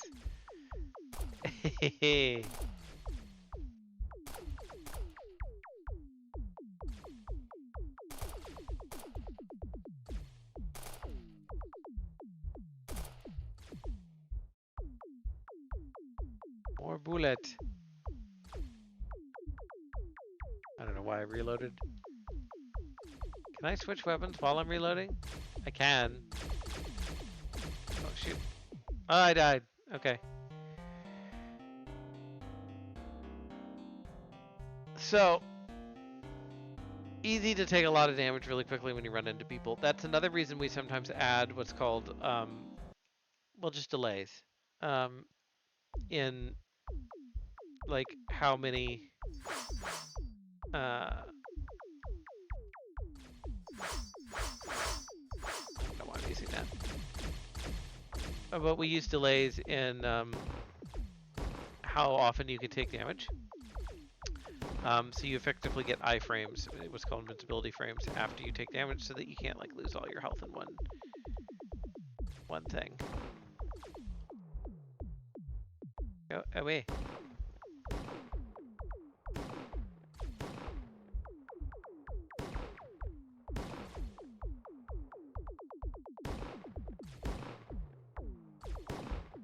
Okay.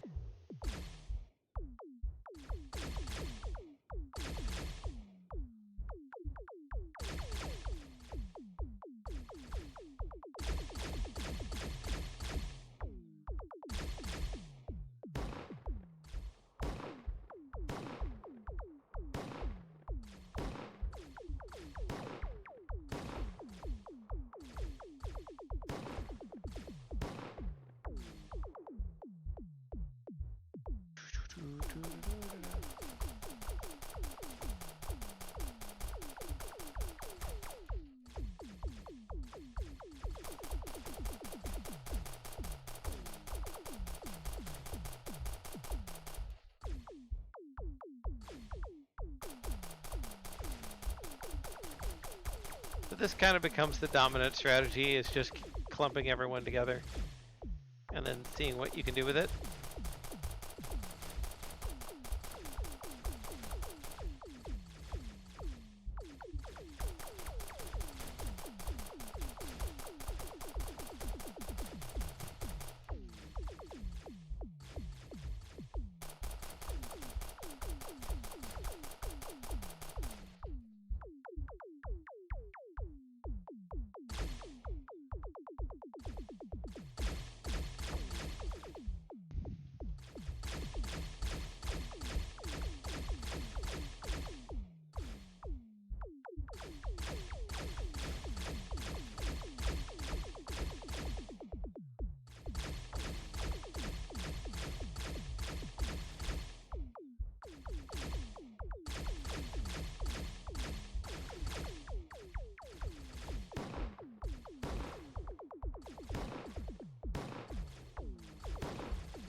Okay, what did we get this time? Hypercharged rifle. Okay, we know how to manage that.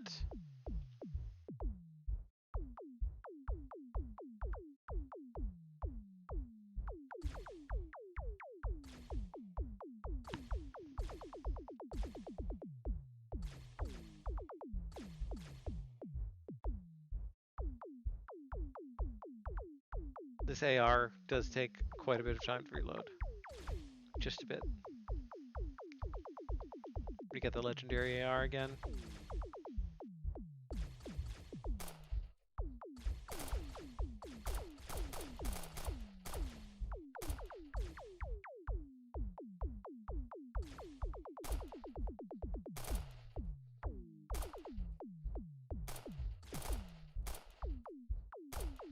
I kind of want to have like other abilities too.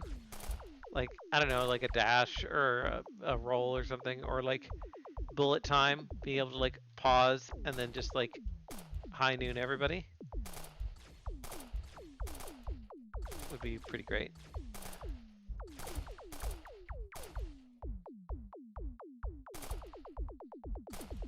Adding some dynamicism to it. Pew, pew.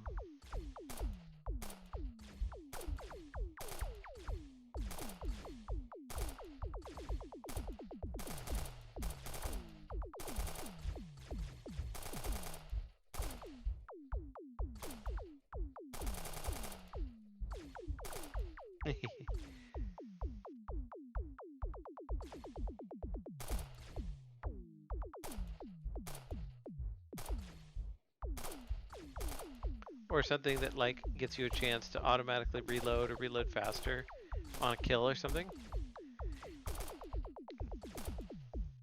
I like to distinguish between upgrades that are passive versus ones that are active.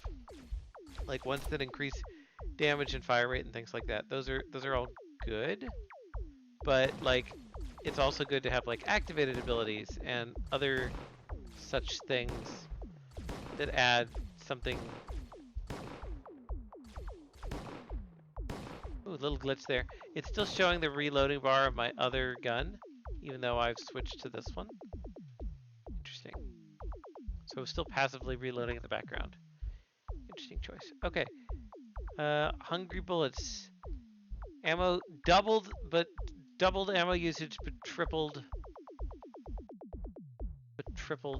uh, damage.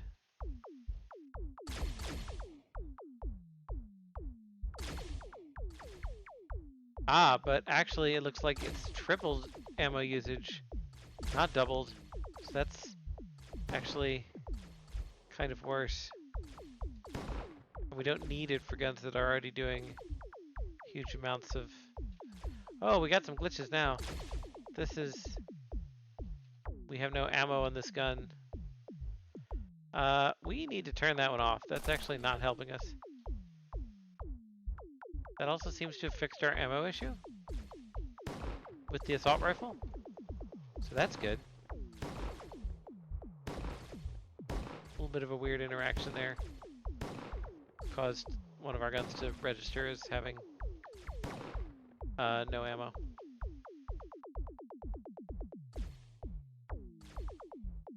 It is reloading.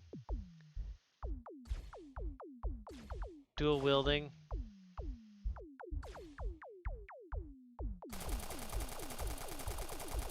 That feels good though. That does feel good. Okay. Come on. Everybody group together. We're here for efficiency.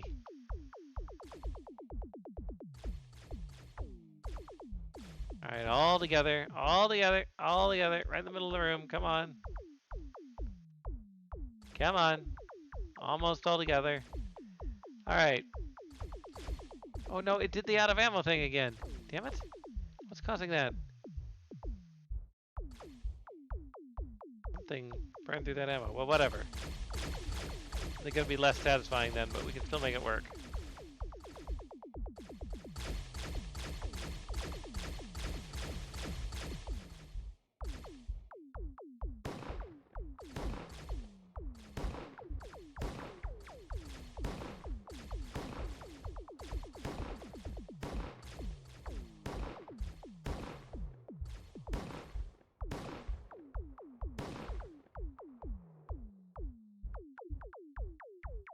You have ammo now on it?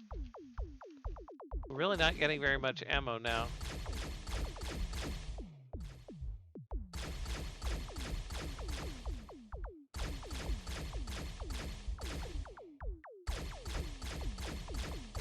Revolver does kind of crap damage, so...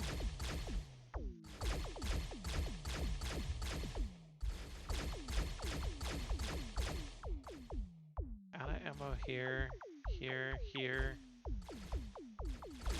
It might be looking at laser sorting things.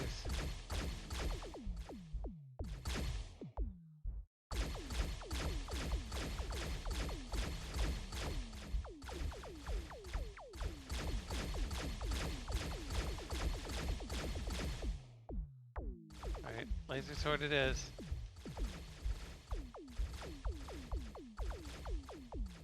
Dangerous, but effective.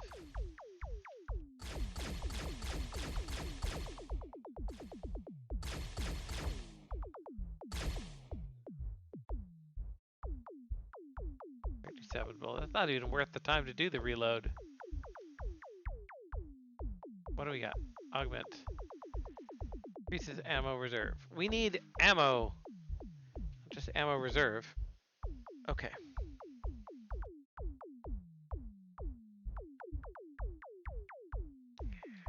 These floors seem really big. I'd like to get to the boss. Guess we need to be a little bit more careful if we're gonna do that. Okay. Because health is a thing. Oh, vampire bullets. Health drain, lifesteal. That could be interesting. Okay. We have a gun.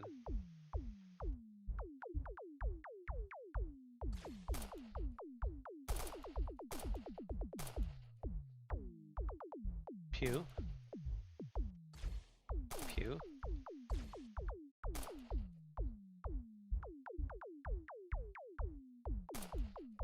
It does have a nice counter that shows you how many enemies are here, or there, or yonder.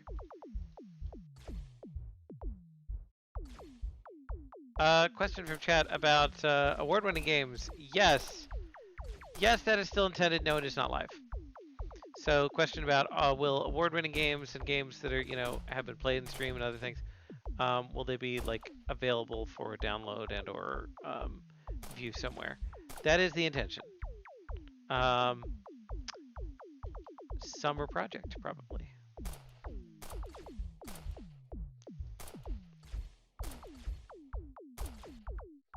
Woohoo! Almost out of health.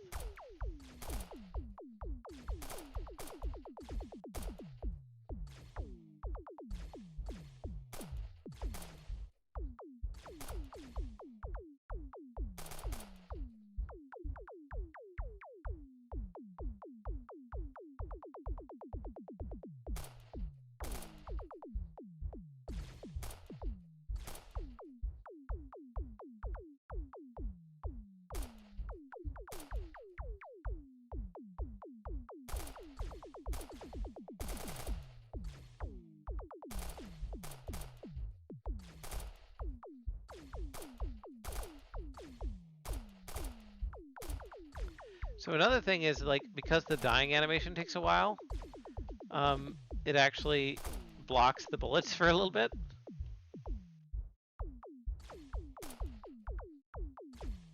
Woo!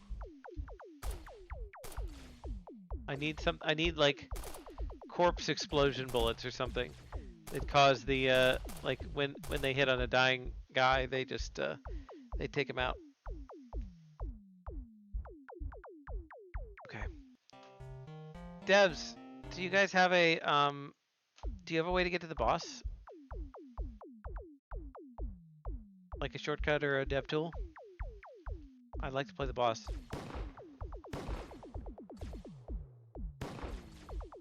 If not, that's okay. Or if there's a way to like get through the level. It is a pretty big levels. Corpse explosion. Yeah, I mean, corpse explosion is a classic choice.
shield bullets. They block incoming bullets.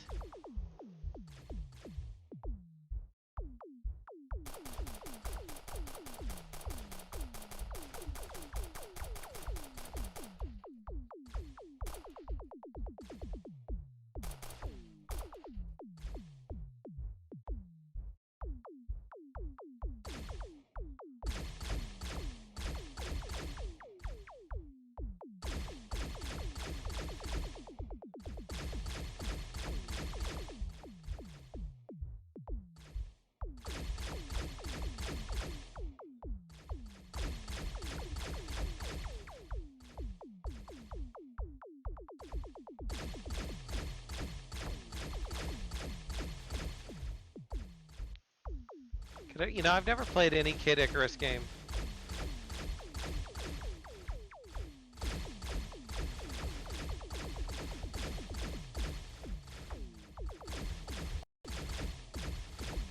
All right. Clicked out of the window there. Okay, well, we're going to probably call this one here, and then we'll come back to it where we have a little more time. We're going to go ahead and move on to the next game. But cool, lot of variety in the weapons. A lot of weapons were implemented, right? A lot of stats, a lot of structure there. Needs maybe some tweaking and balancing on timing and variety, and some more active type of enhancements and things like that. But otherwise, very nice, solid twin stick shooter. Okay. So also quit button does not work. Okay. We're moving right along. So our next one that we're gonna do is gonna be let me think. Slime Girl, Slime World, I believe. Yes, Teammate Slime Girl, Slime World. So we're gonna go ahead and start that.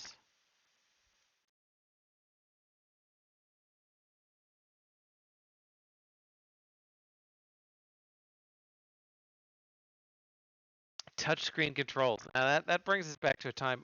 I mentioned already controls earlier. I talked about keyboard and mouse and full keyboard and controller, a modern controller, an old-fashioned controller, and touchscreen. I did not talk about. I guess it's touchscreen, but like the DS era of Game Boys, and like the Wii U, where it was like look at multiple screens, and also there's a stylus involved sometimes. Um, I don't know that those were good choices, but they were certainly interesting choices, and they made some really memorable games. I remember one of the releases early on in like the 3DS or the DS was um, like a Japanese style game that oh gosh, what was that called? It was by the same guy who did Kingdom Hearts, and it was very confusing. You had to fight on two screens at once. Very difficult. Great soundtrack. It's gonna come to me later. The world ends with you. There it is. Boom. But in any case, yeah. So controls can often make a big difference. They can make very memorable types of games. Okay.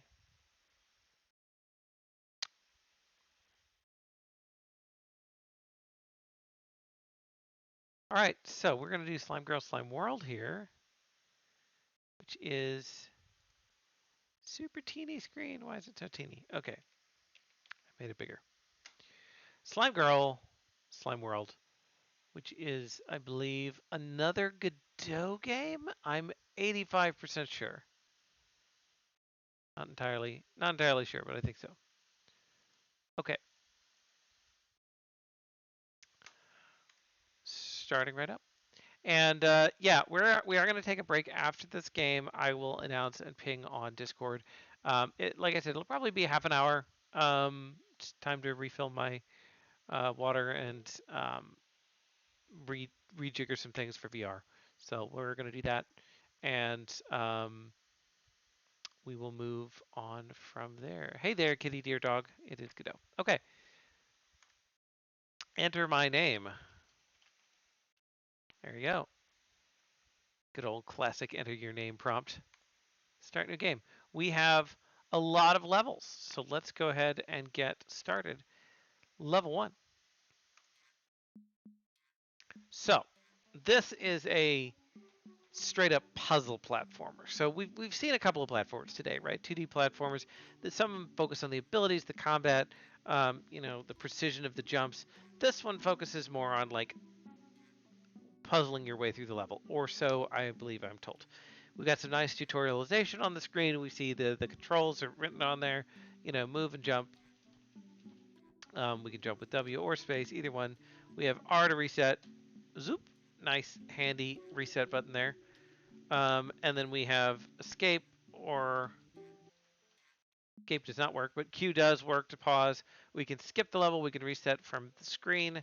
Also, this is really small, but I love this. There's a CRT television effect on the pause screen where I just want to see that. So it makes the bands on the screen like the pixel bands, and I think they're also like pulsing brightnesses. I don't know if you guys found that effect or made it, but either way, that's great. That's nostalgia right there. Anyway, and our goal is to reach the yellow light to win. So, okay. So we've got our sprite here. She flips around, slime girl. She does have a little bit of animation as she moves. Her jump doesn't have a particular animation. I feel like they could use some of the frames there from the walking to make her hair move a little, but anyway, it works. Uh, she does not have coyote time, or maybe she does. It's unclear. Yeah, that seemed pretty coyote. Um, I'm just experimenting with the controls. Uh, Jumps are always the same height. Always good to test that early in a game, right? Unlike our previous games where the jumps were variable, these are very much not. These are always going to be the same. Doesn't matter how long I tap the button, hold the button.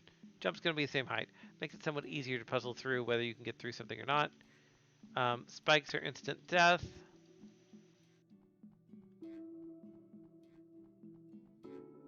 And ooh, some of these jumps are fairly precise.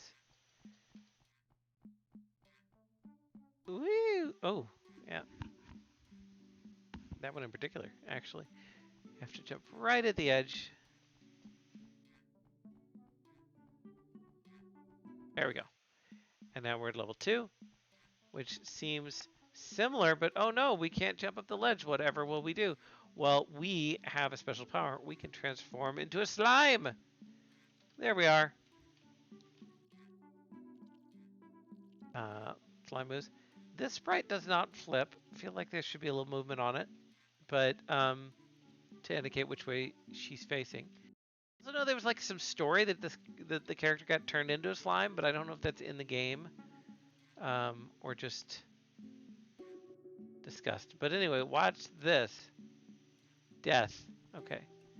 So the slime, the green slime can jump higher, I guess.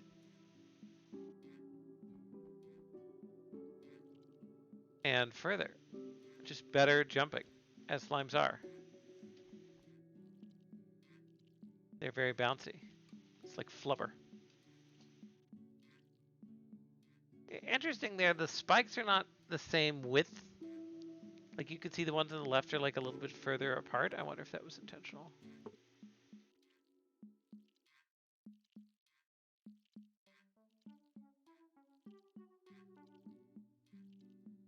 Okay, there we go. Oh, can't exit as a slime. Got to exit as a person. Okay, good to know. Yeah, so I think 5 spikes is too many. Yes, but not as slime girl. As slime girl, 5 is correct. But here, actually, I bet we should transfer back because if we try and jump, yep, gonna hit the spikes in there. So this is good game level design. We have a lecture on level design in the class, and okay, pay attention. And one of the things we kind of go over is like, how do you teach somebody the game? How do you tell somebody without telling somebody? Okay,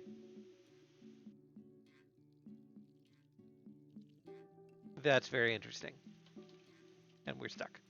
So you have to learn like, oh, this is how jumps work, and then you can kind of understand. And you don't you introduce the concepts one at a time.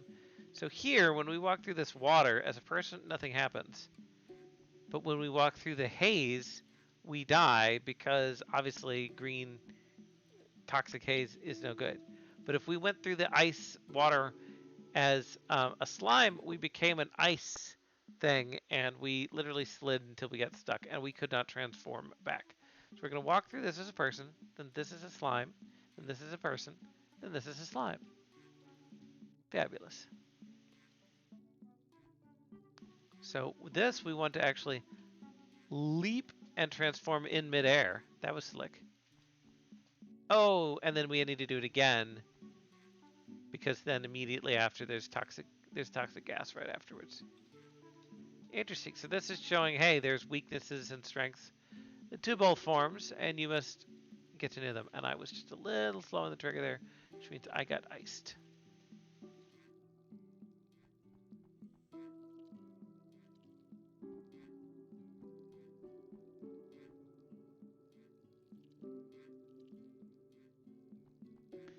I kind of want a bouncing noise with the little slime. That seems really fun to me. Boing. Okay, so we need to leap, transform. We need to leap, transform. And then we want to stay here.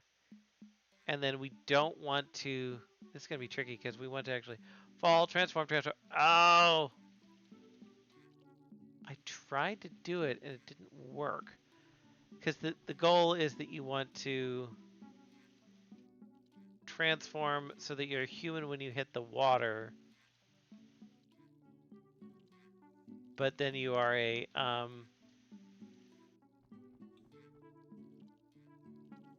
uh, slime by the time you hit the gas cloud. I understand. I understand. So whoop. Okay. Whoop. Okay. And then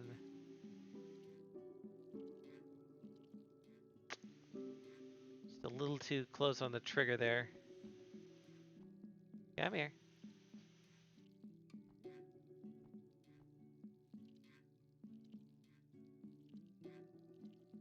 Okay. And walk. Walk.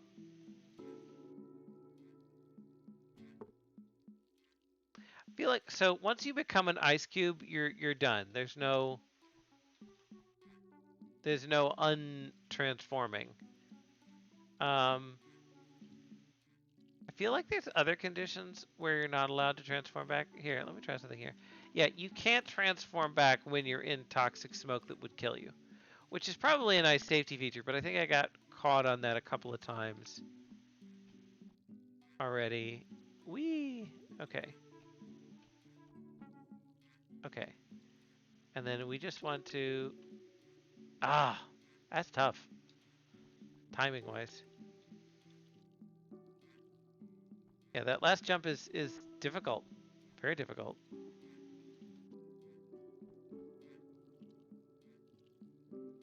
Okay. And then the jumping higher, and then so your momentum isn't arrested in midair by transforming. Once you've started the jump, you're golden. Okay, so what if we Okay, so what's happening, I think, on that last jump is I'm trying to transform when I'm still in the poison cloud, and so it's not registering the input because that would kill me being in the poison cloud. Almost wonder if you want to give people a grace period where that'd be really hard to implement though, but I was thinking like where you won't die if you're still like a pixel in from that, but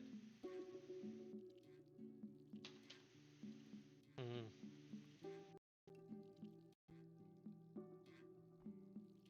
okay. All right, all right, all right, all right. The problem was is like, okay, well what if I needed to transform, right? What if it's not just poison cloud death, right? But what if it's catching the edge of a waterfall or some future thing? Hard to say. Okay, so I transferred there correctly, but then I transformed back. too fast. I was spamming the button.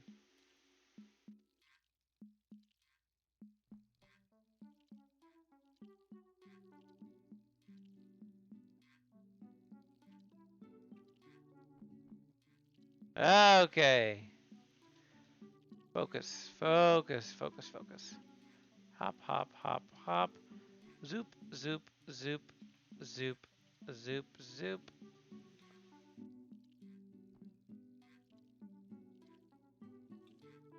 Okay, so. Ah! Oh, I was through it. I had it. I just needed one more key press. Another thing that some people do in platformers, and actually, um, Court Mac, who guest lectured this semester for us, and I had a good discussion about this. Is like, what when is it right to put in an easy mode? Like, when is this a good thing? And like, what does an easy mode look like? All right, let me focus here. See, I caught the tail end of the waterfall. So like, would an easy mode in something like this look like?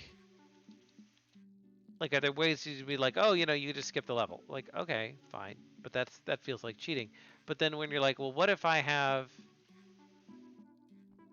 like a time slow, right? So that I can do particularly hard areas, but I just like slow down the world and the movement. That feels like a mechanic. Is there a right answer? Is one of those cheating and one of them a mechanic? Not really. It's really just kind of like what your players expect, but it's sometimes worth thinking. Oh, thank God. All right. But how do we get to this? Oh, there we go. We gotta transform midair. Awesome. Oh, hey, Sample. Our level designers into super hardcore Celeste mods. Yeah, if you haven't played the Messenger, you should play the Messenger. And arguably, its prequel, which was the second game they designed, is better? Question mark. Um, but it's a different genre of game. But the Messenger, Sea of Stars, is the prequel. That's the second game. The Messenger is all platforming though. Sea of Stars is an RPG. Okay, so now we want to slide across